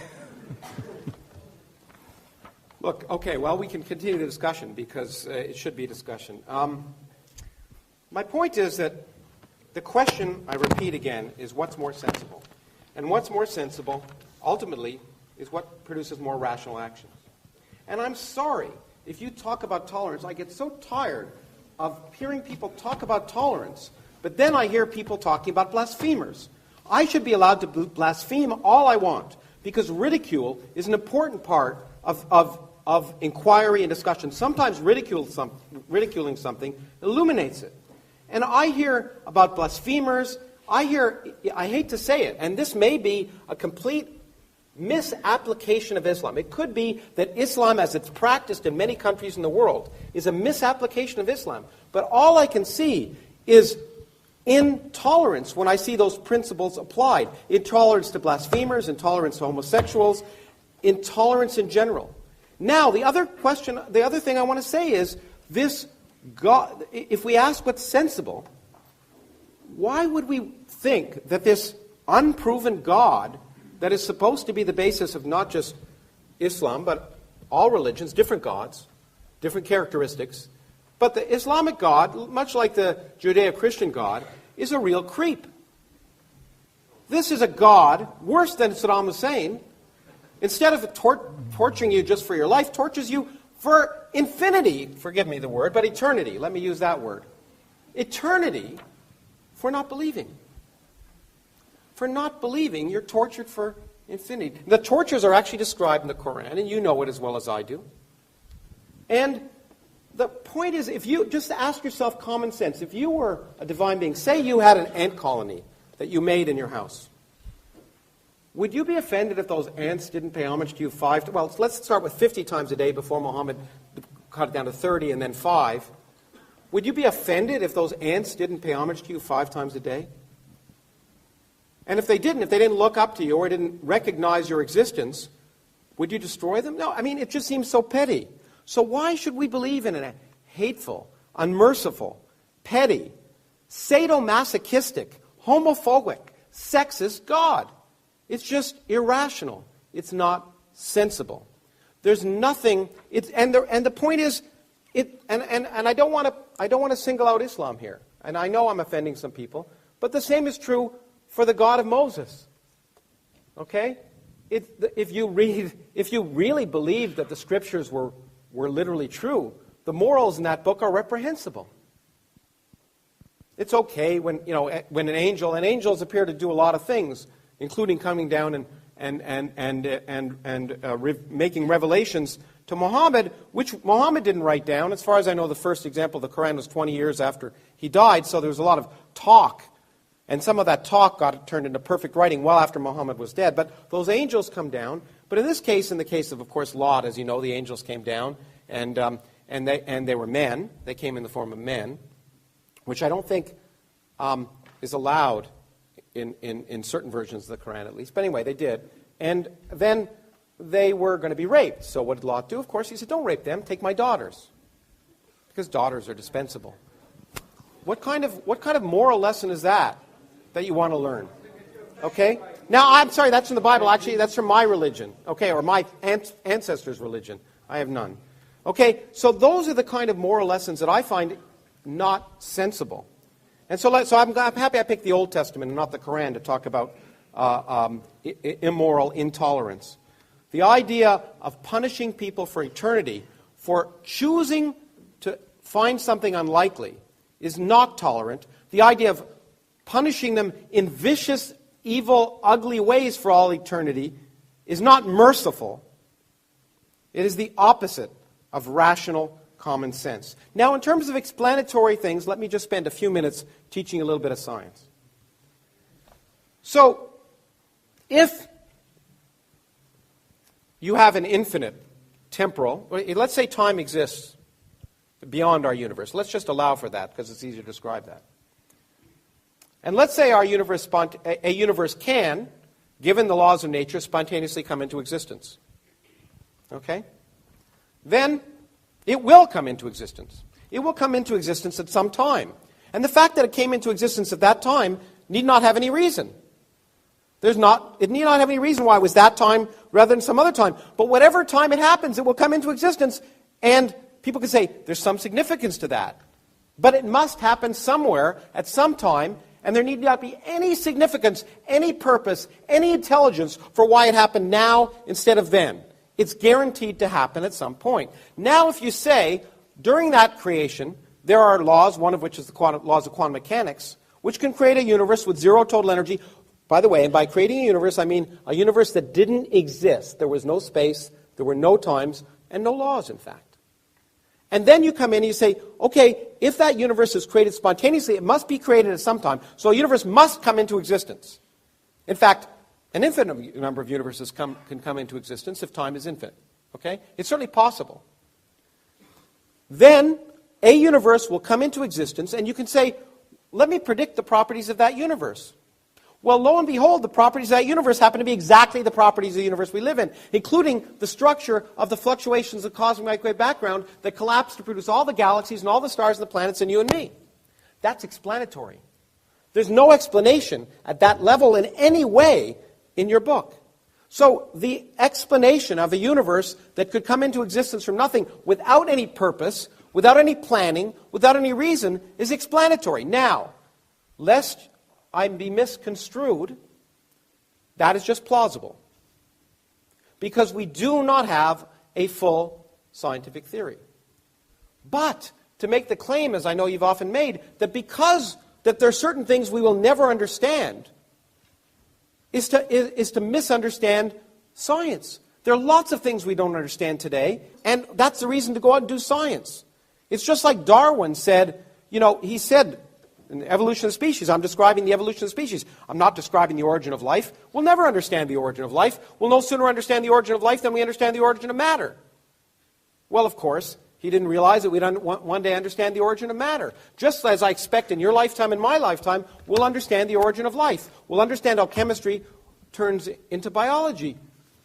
By doing experiments, testing, and not forcing our predilection that it's impossible. I had a debate recently where somebody said, it's impossible for non-life to turn into life. Well, that's a nice statement. It's a nice belief. And it's a belief you can have, but it's a belief that can be wrong. And that's the great thing about science, which you can call atheism if you wish. It's you're willing to change your beliefs. You're not assuming the answers before you ask the question. You're not assuming you know what's divinely right just because you interpret a certain book to mean a certain thing, and someone else may interpret it to mean something else. You will agree there are different interpretations of every book, including the Bible and the Quran. And so, to presume that you know divine truth before you've asked the universe is not sensible. And I don't think I'll take any more time. Okay.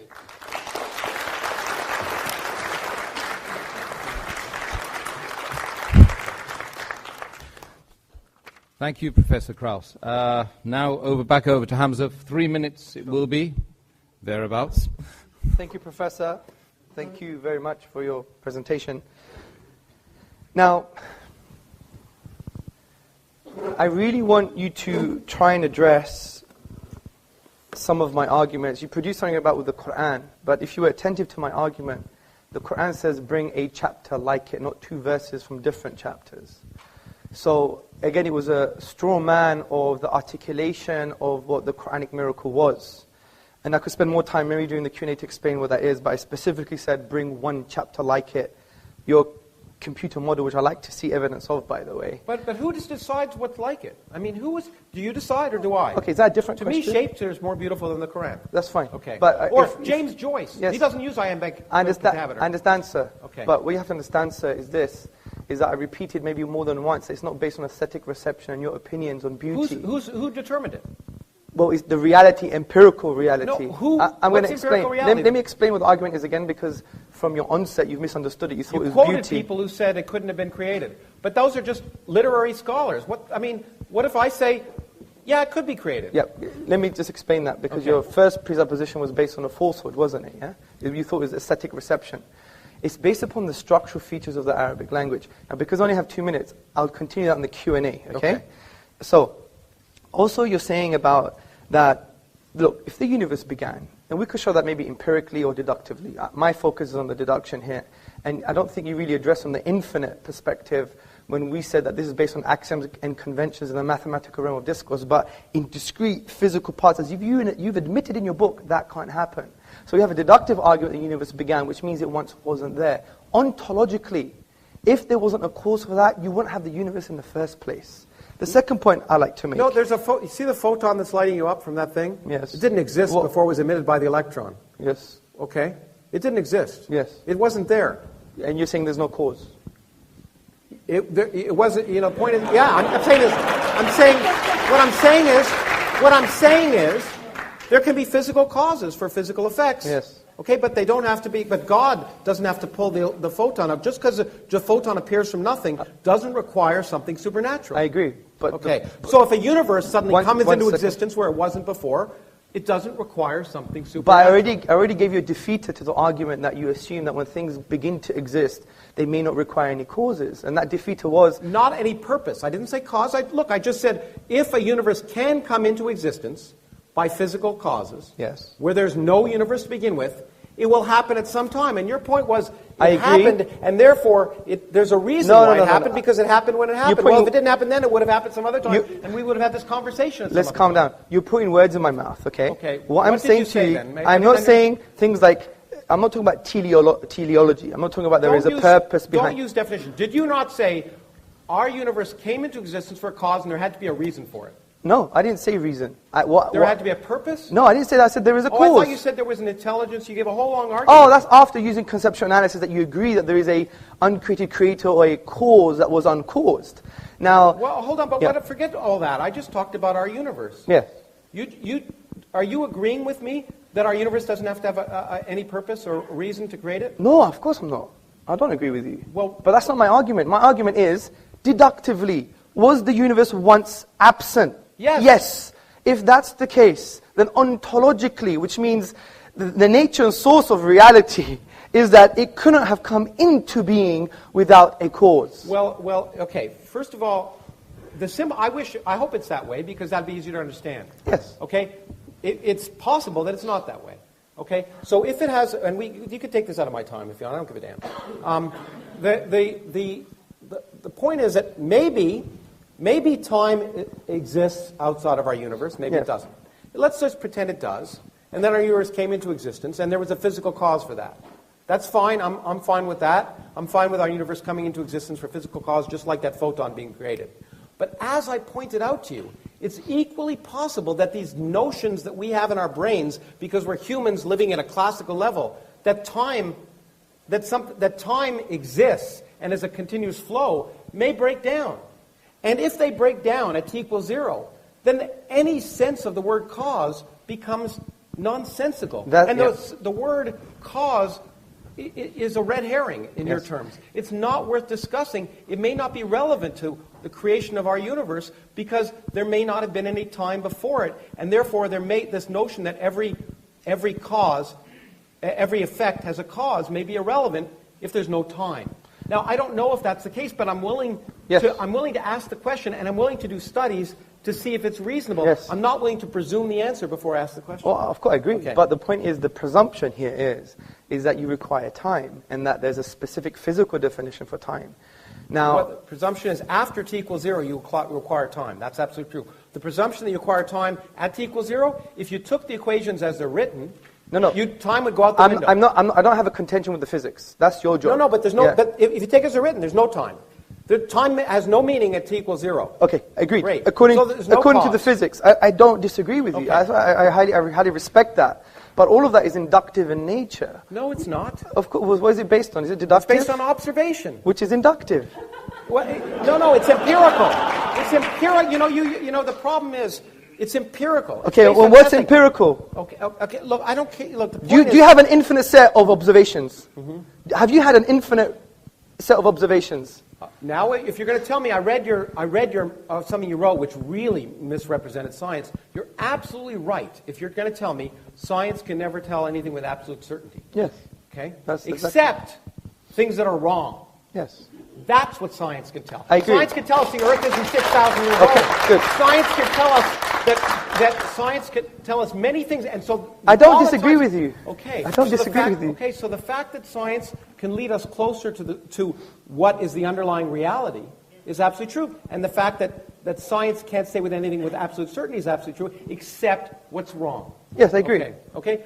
And it can say certain claims, for example, that the moon split in two when he was there is wrong. Now, I know you're going to say another red herring. Another red herring. I know another red herring, but certainly loads of fish in this room today. No. Some people, as you know, some interpreters of that thought that was the case, but they're wrong. You agree with me? That's it. Do you agree that I'm making a different point here, Professor. Okay, all I'm saying is this is a book of words, and you can interpret it many different ways, and some interpretation of those I'm going to address are that. wrong. I'm going to address that as well. But look, we're going from so many different issues. It's a typical strategy of not knowing how to respond to a particular point. Look, the point of interpretation, for example, the Quran, for example, if we read the whole of the Quran holistically, we understand that it's probably the only religious book that gives you tools of interpretation. For example, the Quran says there are some open-ended verses, ambiguous verses, and they're specified. So in linguistics, it's called intra and intertextuality. Now, therefore, it creates a scope of interpretation. Yes, I agree there's interpretation, but there are some things that lie outside of the scope because you don't know the language, you don't know the interpretive tools, you don't follow the scholarly tradition, etc. So there is, yes, I agree, a scope of interpretation, but it's fixed. So that, in essence, is a red herring. The point I want to get to what's different about that than, say, Christian theological's different interpretation of the Bible? Well, that's very interesting. Well, for example, in the Protestant tradition, the reason they moved away from the Catholic Church is because they said, look, this is me and my book, and I could interpret the way I want. But now a lot of Protestants are coming back to the Catholic tradition because they're saying, how do I understand God's word? And that's why they see the church entity as an interpretive authority, do you see? So obviously they have their own confusions, but the book doesn't tell it how to interpret it. That's why you have the German School of Systematic Theology. The Catholic Church, which now accepts evolution, for example, would say, you're right, the book doesn't tell us how to interpret this ridiculous first But I just want to get back to my original point, which is, so there's nothing unique about it. You keep pretending Islam is unique, and I don't see it. Can we deal with a point at a time? Okay. Yeah, okay. But you throw these things out. We believe Islam is not unique. If I don't challenge them, then we don't believe Islam is unique. We believe it's a universal message. I believe it's the one true God. Don't enslave yourself to your ego and your desires and the beast aspects of man or to the social pressure, loyal because I'm worth it. So but free yourself from these shackles and worship the divine, which gives you true freedom. Because if you want real liberty, interesting, the word ruh in the Arabic language means soul or self. And it comes from the triliteral stem. Self? Which one? Both. Okay. In different contexts, okay? We just be nuanced, okay? Yeah. Not reductionist. So what's a soul? You want to tell me what a soul is? Well, when you die, you'll find out. Let me just get my point.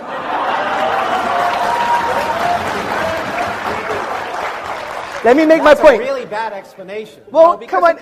Because it gives me something I can't test. Listen, I'm the Greek. I'm supposed to be full of sophistry and rhetoric here. Well, you are, but that's true. Okay. The point I'm trying to say is that the word ruh etymologically shares the same meaning with the word raha, which means liberty and serenity. And interestingly, we all want to seek this type of liberty, but the irony is, from an existential perspective, what does it mean to exist? Who am I? We're all in a state of slavery because your birth, sir, your birth, madam, is just like the American writer once wrote, we're born and then we're sold into slavery. You never chose your birth. Well, it was Rousseau who said that.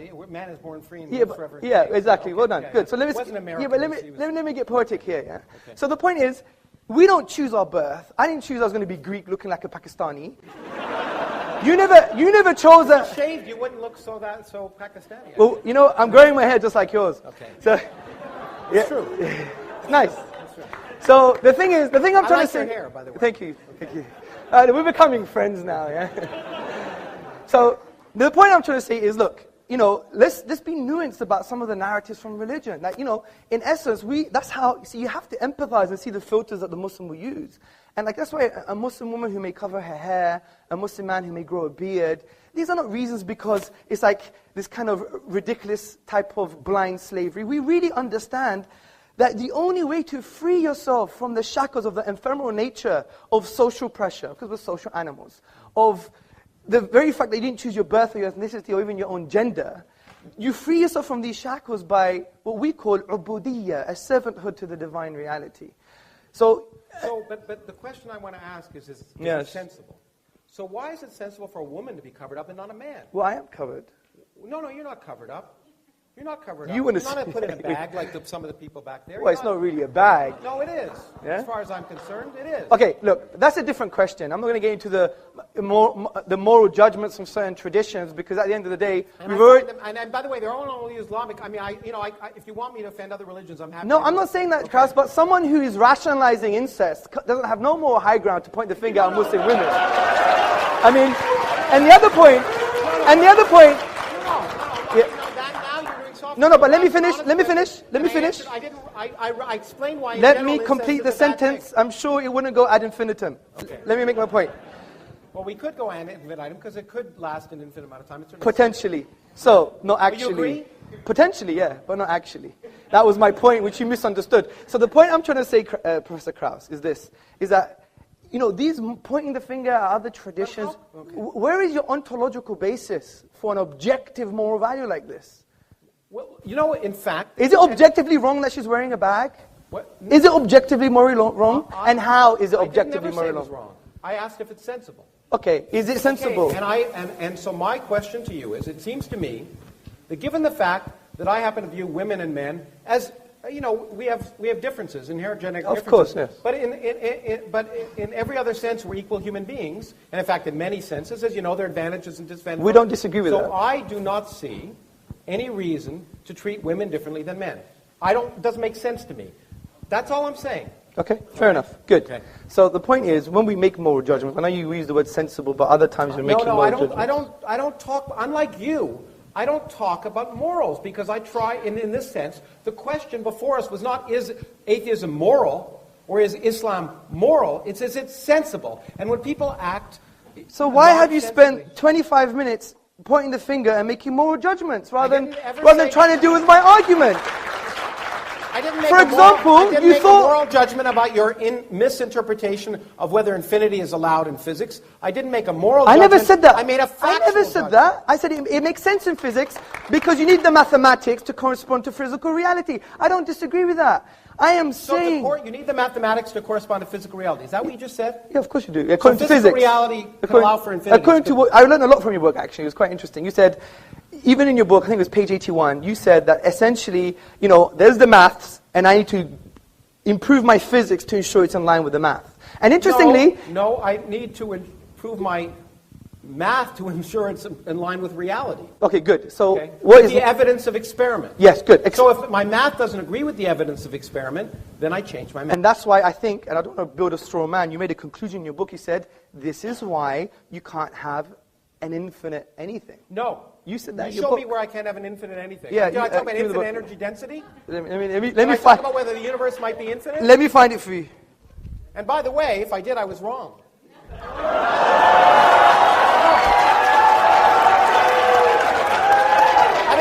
One second.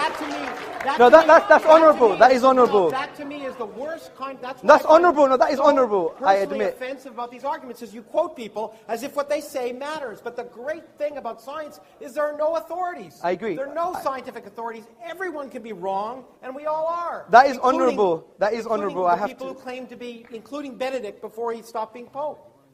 Yeah, 1 second. 1 second. Just bear with me. He wanted it here. It's here somewhere. No, I'm enjoying it. Yeah, please. No, this is good. This is good. Okay, so here we go. Infinity is not a pleasant quantity, however, at least as far as physicists are concerned, and we try to avoid it whenever possible. Clearly, the energy of empty space, or anything else for that matter, cannot be physically infinite. The energy of anything. No. You said... Sorry. Or anything else for that matter. The energy of anything cannot be physically infinite. Where's that there? The energy of empty space or the energy of anything else. You're reading another book now. I wrote it. Well, Mohammed may not be here to talk about the Quran, but I'm here to talk about my book. And you don't even know your own book. And my book says, I repeat. Yes, do that. I repeat. Maybe I should change it into Arabic so you understand it. But the point is, the energy of empty space or the energy of anything else cannot be infinite. Oh, okay. That's what I said. Okay, good. So really, it's suggestive of my point. No. Sorry. It didn't say space cannot be infinite. Did you get this signed, by the way? It didn't say space.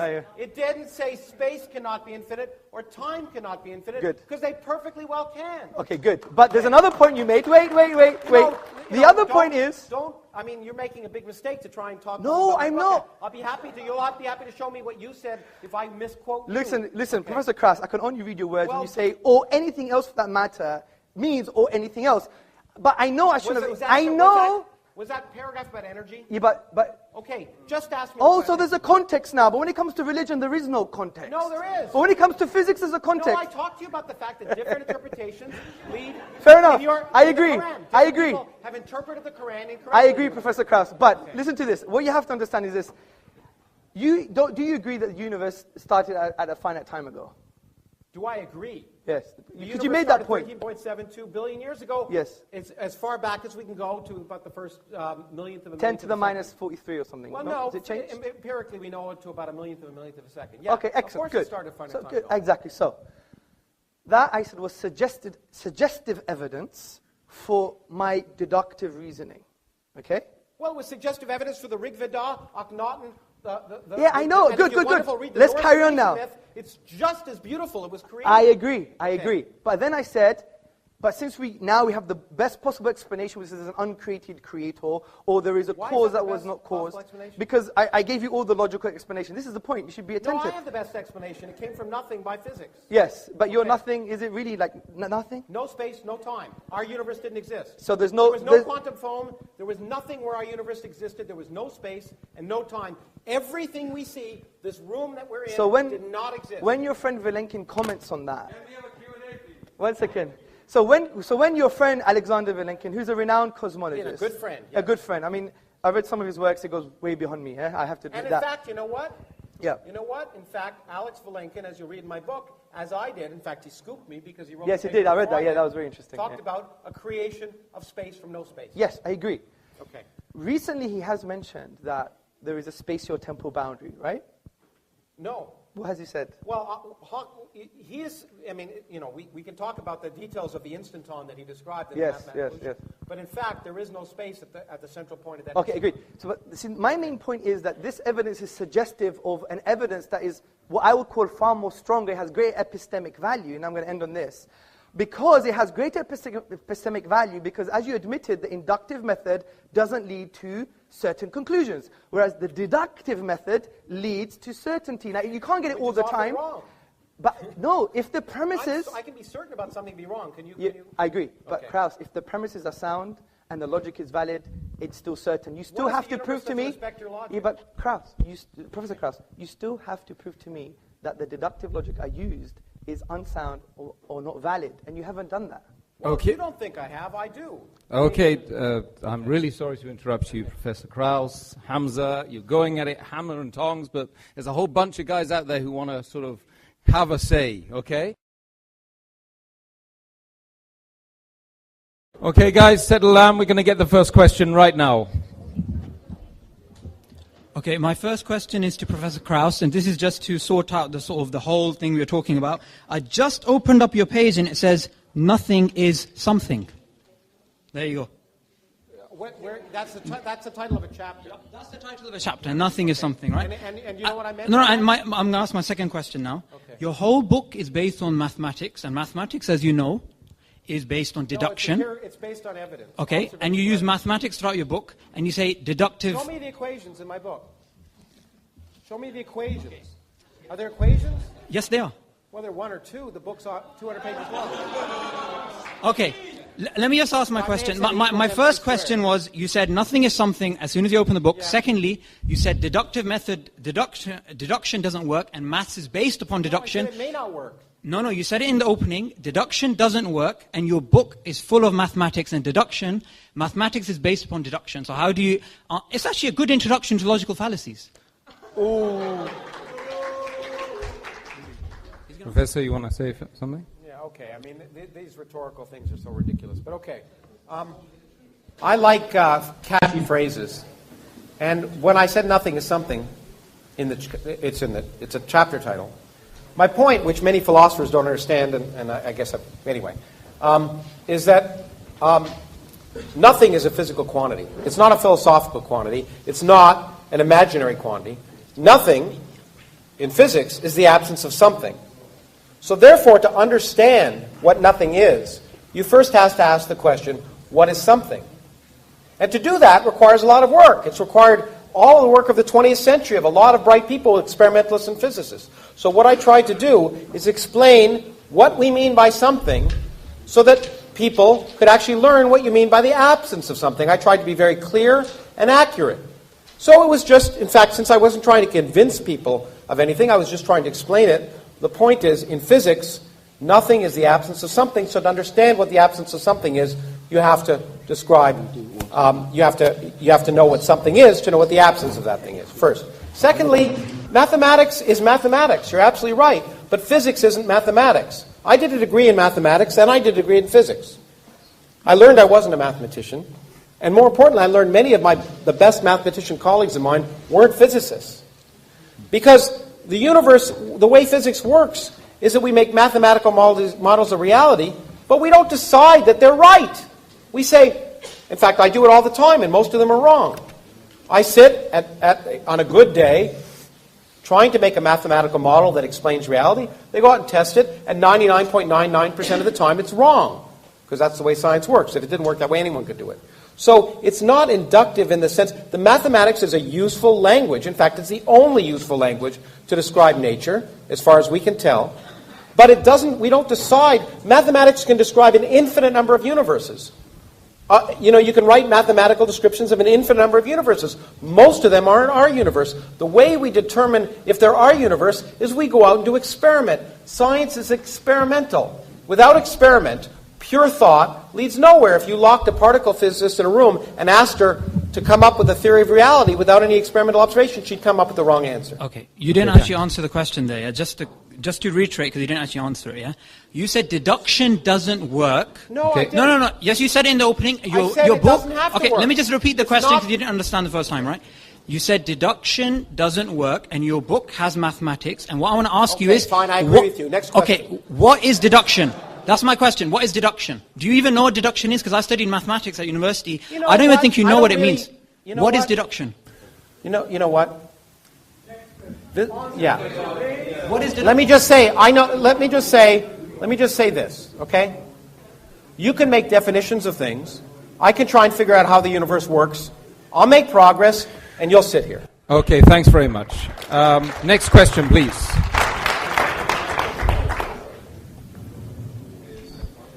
Hi, my question is to Hamza, and it's about the things he said about science and Islam. He's done a research paper on embryology within the Quran, and the idea that I'm getting is that, it's sort of better to actually understand Arabic more to get more scientific ideas out of the Quran. But where is the LHC equivalent in terms of Islam? Where's that? What is the LHC equivalent? Large Hadron Collider equivalent. Large Hadron Okay, Collider. in Islam. Yes, or genomics. I mean, wouldn't it be a better idea just to study the Quran and come out with these results? Okay. And when can we see That's those a good big question. results? The first point is that essay that was written wasn't to show that the Quran gives science. If you read the essay, it basically says the Quran is very general and at most places concerning science quite ambiguous. Now, in Islamic theology, these verses are what we call teleological. They're there for specific ends, just to make you think. Like, only someone really silly is going to think that you're going to find quantum physics and embryology in a holy book, because that's not the divine, that's not the will of the Creator. And St. Augustine said for the Bible too. The Bible isn't scientific. Yeah, but it's not a scientific book. Like Al-Shatibi, he was a theologian, and he said, look, this book, the Quran, is there to make you think about the most important questions about life. Man, life, and the universe. Who am I? Whose am I? Why am I? For whom am I? These existential questions. And I yes, agree with that, by the way. I think it probably is that. Thank you, sir. Okay. So the point I'm trying to make here from the embryology perspective is to show not that the Quran is scientific per se, but that its language is not representative of a 7th century science. That was my main point. So it's got nothing to do with the fact... Wouldn't there be more? Sorry? Wouldn't there be more science in there? No, but why should there be? My main... No, well, in some cases there is, but not in terms of here are the details. It's more like, the unique thing about the Quranic discourse, for example, when it talks about natural phenomena, it will present a word, for example, and that word will have a scope of meaning, and you could check this meaning out for yourself. And interestingly, it's aligned with past errors and future accuracies as well, which is very interesting. So, yeah, but I would argue that in some cases that you do see future accuracies. However, I don't believe. Let me make my point. My argument for the Quran is not a scientific one, because I believe science, as Professor Krauss admitted and really didn't answer somehow, was that the inductive method doesn't give you certainties. So we believe the Quran we can prove deductively, and it tells us to do the science to see how things work. We may be wrong, we may be right. So it would be only erroneous to say that something that is deductive can be proven via something that's speculative or inconclusive. And this is why, I empathize with you, the current trend in our modern, what we call da'wah, propagation of Islam, is heavily reliant on science. But we have to understand what science is. That's why I wrote the essay on have we misunderstood evolution. I don't deny the science of evolution. I just go to modern academics on the philosophy of science. And there are issues, like the problem of hard or weak empiricism, the problem of induction, falsification, and so forth. So from that perspective, I think you've misunderstood the point of the paper. But I hope I elaborated. To suggest that evolution was not as well and tested a scientific idea as gravity or quantum mechanics. We make new drugs based on it. In fact, the evidence of evolution makes evolution a fact. Okay. I even addressed that. Yeah, I tried to read it, and it seemed to me that you were suggesting it wasn't. But anyway, I may have misunderstood it. So I'm willing to agree that I may have misunderstood it. But that's the lesson I was getting out of it. Okay, good. Maybe we could have a coffee after. Okay, we're going to go to the Jazakallah khair. We go to the next question, please. Thank you for the very emotive debate. My question is to Professor Lawrence Krauss. Why did I guess that? Okay. No, go on. Anyway. Firstly, let's not conflate science with atheism. What? Firstly, let's not conflate science with atheism, as we would all agree that science doesn't logically entail atheism. It is methodologically neutral. Therefore, my question is this. Science being a empirical method based on observation and experimentation can never answer metaphysical questions such as the existence of God. So, then it would arise, how do you, as an atheist, maintain your position? Because you've said, for example, empirically speaking, we can't say God exists or does not exist. Rationally, deductive, you've already ruled out. Therefore, how can you rationally justify your belief? How can you say it's common sense and nonsensical, please? Thank you very much. It's a good question. Okay, I should clarify that. I think it's a very good question. And so, let me clarify that question. Okay, let me try to clarify this. I want to more, again, emphasize that atheism is not a belief. Okay, it's not a belief. As a scientist, I don't believe anything. As a scientist, I don't believe anything. If you use the word belief, scientists shouldn't use the word belief. There are things that are more likely and less likely. In fact, in the spirit of Hamza, science can say nothing with absolute certainty. It can say something is very, very likely or something is very, very unlikely based on the evidence of experience and testing. I can't see you, but I know you're there. Okay, and so I find it easier to talk to a person. Okay, and no, stay there. I can see you now. So the question is, what is more likely? That's all atheists are saying. And the atheists are saying, look, the first thing they're saying, I mean, people who claim they're atheists, and by the way, most scientists don't think enough about God to even know if they're atheists, because God's irrelevant. God never comes up in any scientific conference, in any discussion, anywhere. It doesn't.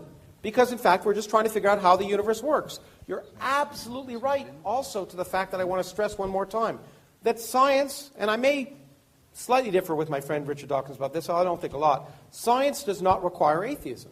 And the proof of that is empirical, since I believe empirical proof. I have several colleagues of mine who are very good scientists who aren't atheists. Therefore, since they're very good scientists and they're also not atheists, science doesn't require atheism.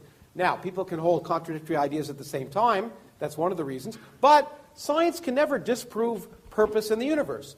All we can ask is, given the evidence of our observation, do I think it is more likely that there's a personal God that cares about this random planet around a random galaxy in the middle of 400 billion galaxies, in a universe in which everything we see is just 1% of the whole universe? You could get rid of us and all the galaxies and everything. The universe would be largely the same. We're a bit of cosmic pollution.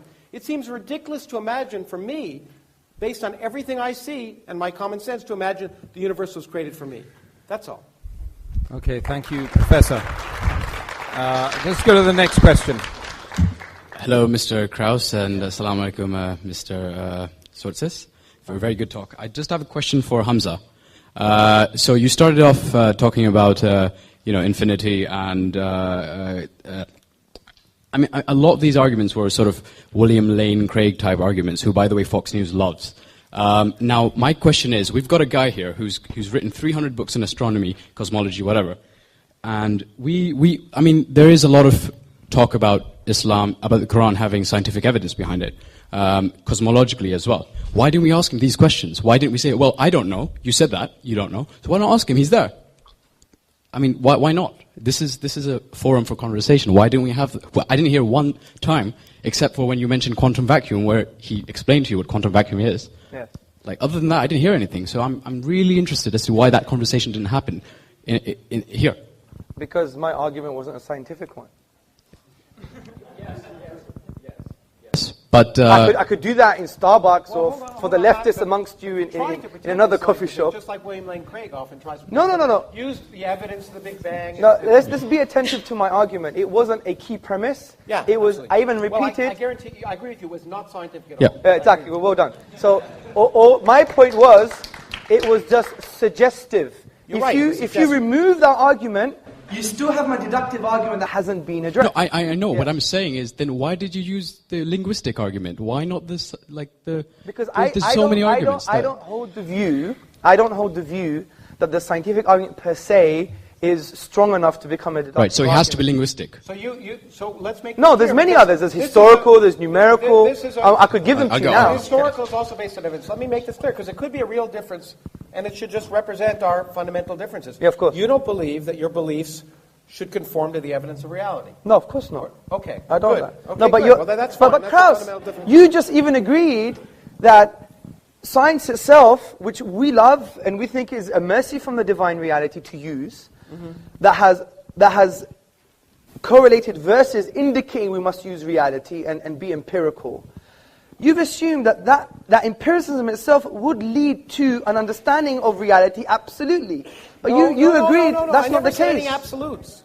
I've always said plausible, likely, unlikely. That's the way science works. And the whole question here is, what's more sensible? And the point is, once again, I said empirically, 1,000 religions, you're all atheists for 999 of them, I'm just an atheist for one more. Yeah, but this is precisely my point. Yeah. Why would I therefore use an empirical inductive method to form beliefs that I believe are certain?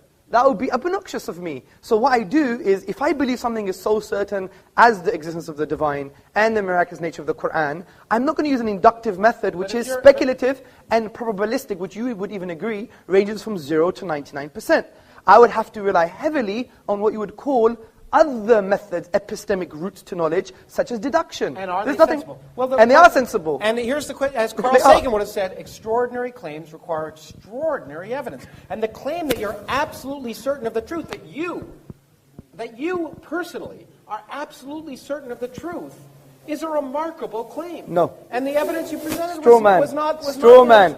I'm absolutely certain of very basic truths, and this is called epistemic foundationalism. No, I don't have that presumption. I'm not that presumptuous. Well, you obviously have a presumption that induction works. That's the truth in itself. No, I don't have the presumption that I know the truth. Let's presume there's more questions as well. Okay, let's go. Hi, my question is for Hamza. Oh, yes.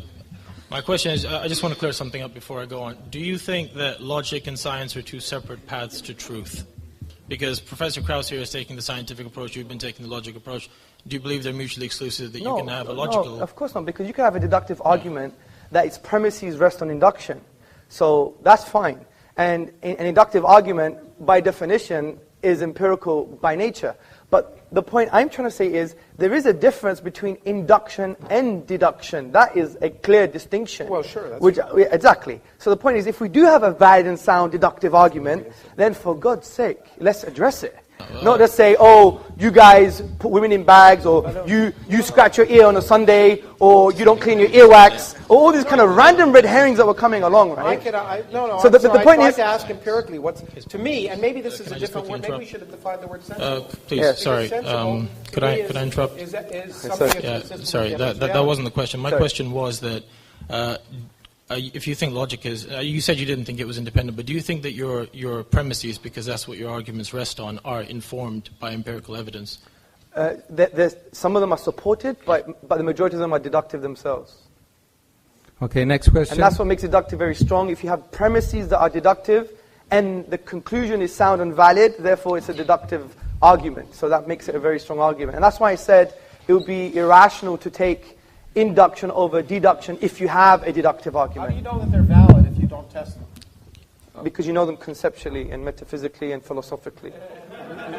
Just like that woman knew to drown her 4 kids. Yeah, but, okay. No. Okay. No. Let me address this question. Sorry. The interesting thing is, your very statement is a metaphysical statement. It could be translated metaphysically. For example, induction is the only method to use to try and establish or know reality. That statement itself is self-defeating. It can't even be proven. by empiricism. It's an inductive statement.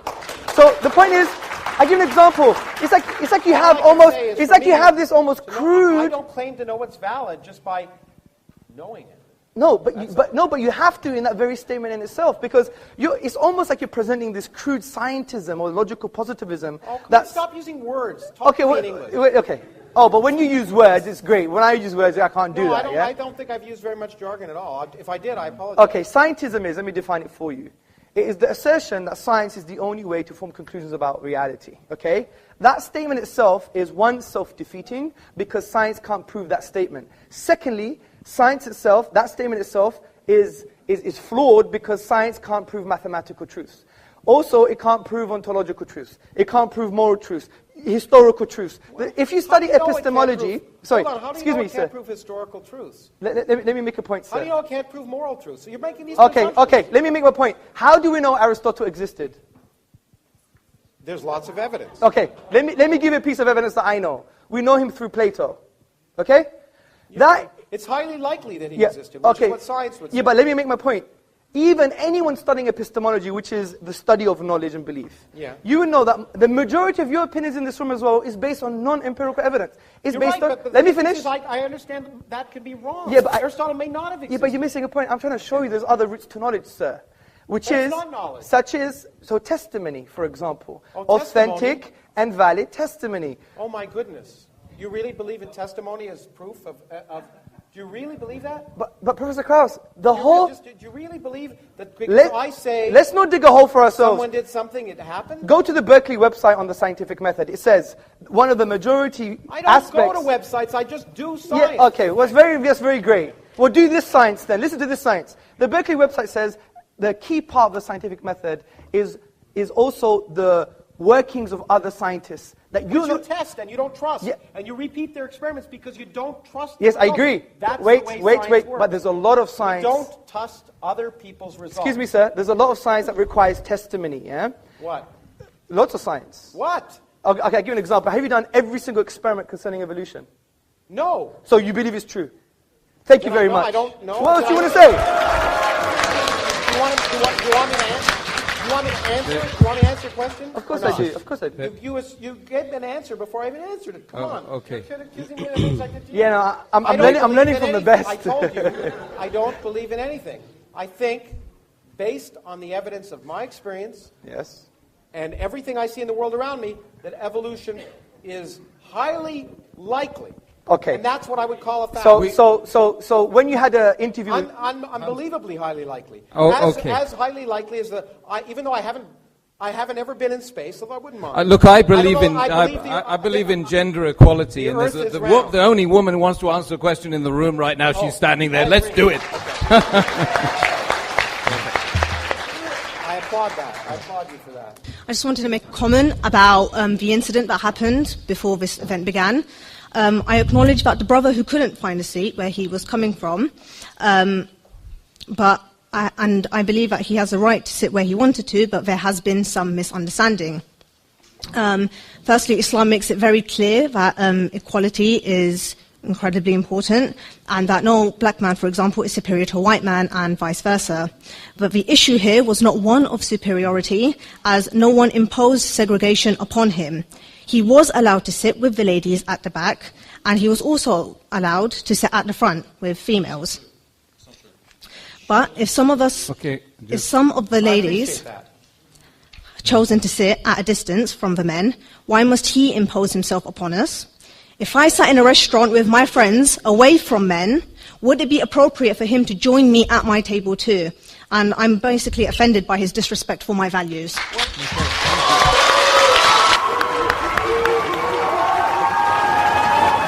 Okay.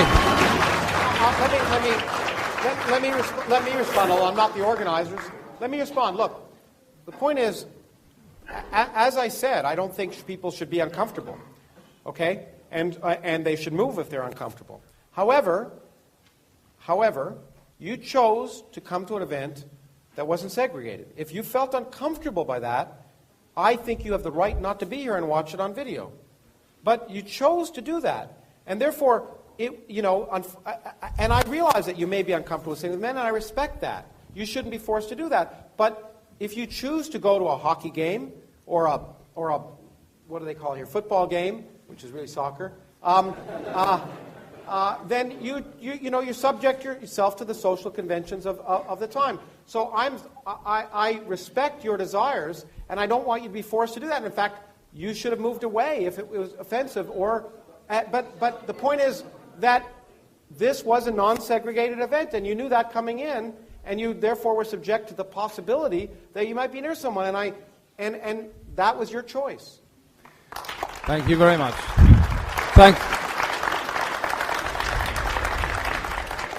Okay, thank you very much. Thank you very much. You guys, mashallah. Oh, sorry. Don't be sorry. I've been sitting on the fence the whole night, you see. It doesn't offend okay, it's painful sitting on fences. Hamza and Professor Krauss, I think you guys have been amazing tonight. Don't you think? I don't think so.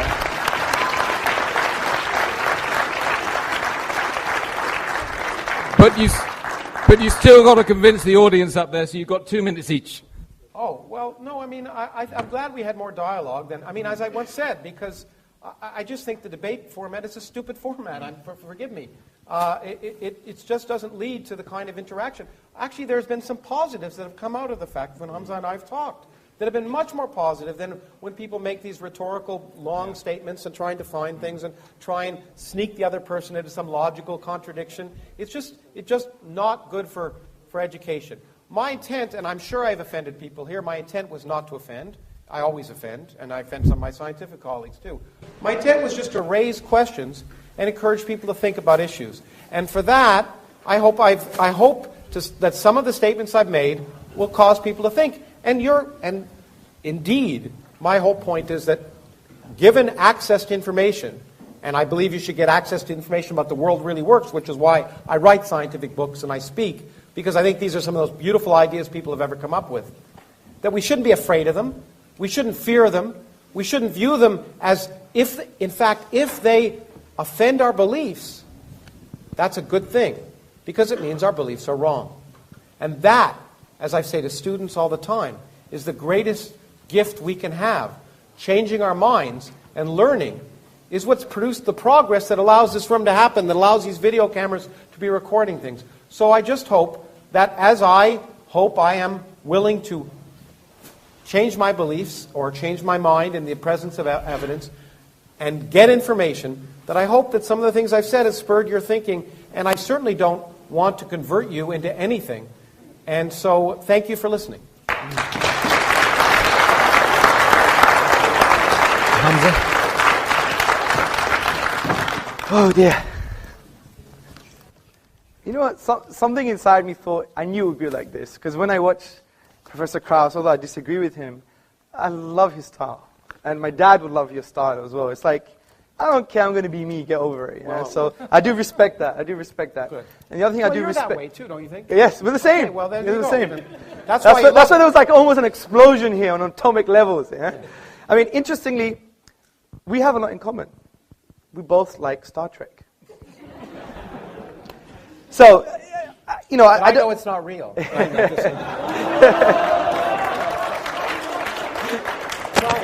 gave me the line. Yeah, I give him that one. Okay, good. Right, so, first and foremost, I think there was a much discussion on the definition of a miracle that I presented. I think maybe we should have more useful discussion on maybe the coherent definition that we presented. Concerning the literary form is unique. Again, I think there was a misunderstanding between aesthetic reception and unique literary form, and the computer analysis that was brought as an example wasn't based on a whole chapter, which is based on the inimitability of the Quranic discourse. Also, I think we brought forth a deductive argument to show that the finitude of the universe, and therefore it couldn't have come via nothing. Once it was in a state of non-existence, and then it was brought into being. It couldn't self-create. It couldn't be created by something else that was created because of the absurdity of the infinite regress. Therefore, it makes sense that it was created by something uncreated or caused by something that's uncaused. And it's in line with our definition of causality, which is something that produces effect, which allows asymmetric causality. Also, when we talked about the infinite, we talked about the quantitative infinite, not the qualitative infinite. And I think the examples the professor gave were based on axioms and conventions in the mathematical realm of discourse rather than in reality. So that's all I have to say. I don't think the key premises of my argument were addressed. And I think it shows the veracity of Islam from that perspective, because if it was so wrong and so rubbish and so nonsensical, we would have had a strong counter-argument from that perspective. But this is going to be unaddressed until the Day of Judgment, I believe. But I think what we all have to learn is that, you know what? We can sit on a table, we can speak together, we may be angry and rhetorical. And by the way, I so apologize if I offended anyone, especially Professor Krauss. I did say things that I shouldn't have said for a highly respected, academic like himself. So we have to humble ourselves for his achievements, and some of the words I used were not appropriate, even though they may have sounded nice rhetorically, but that's a different issue. The point is, you know, at the end of the day, let's be human, let's connect with one another without presuppositions, and that's very hard to do. But the only way to do that is just really divorcing our drama and our presuppositions when we try to engage with someone, and that's what we teach in our courses all the time. Engage with a human being, not just with his beliefs or your perception of who he is. We didn't quite get there today, but you know what? It's the beginning. God bless you all.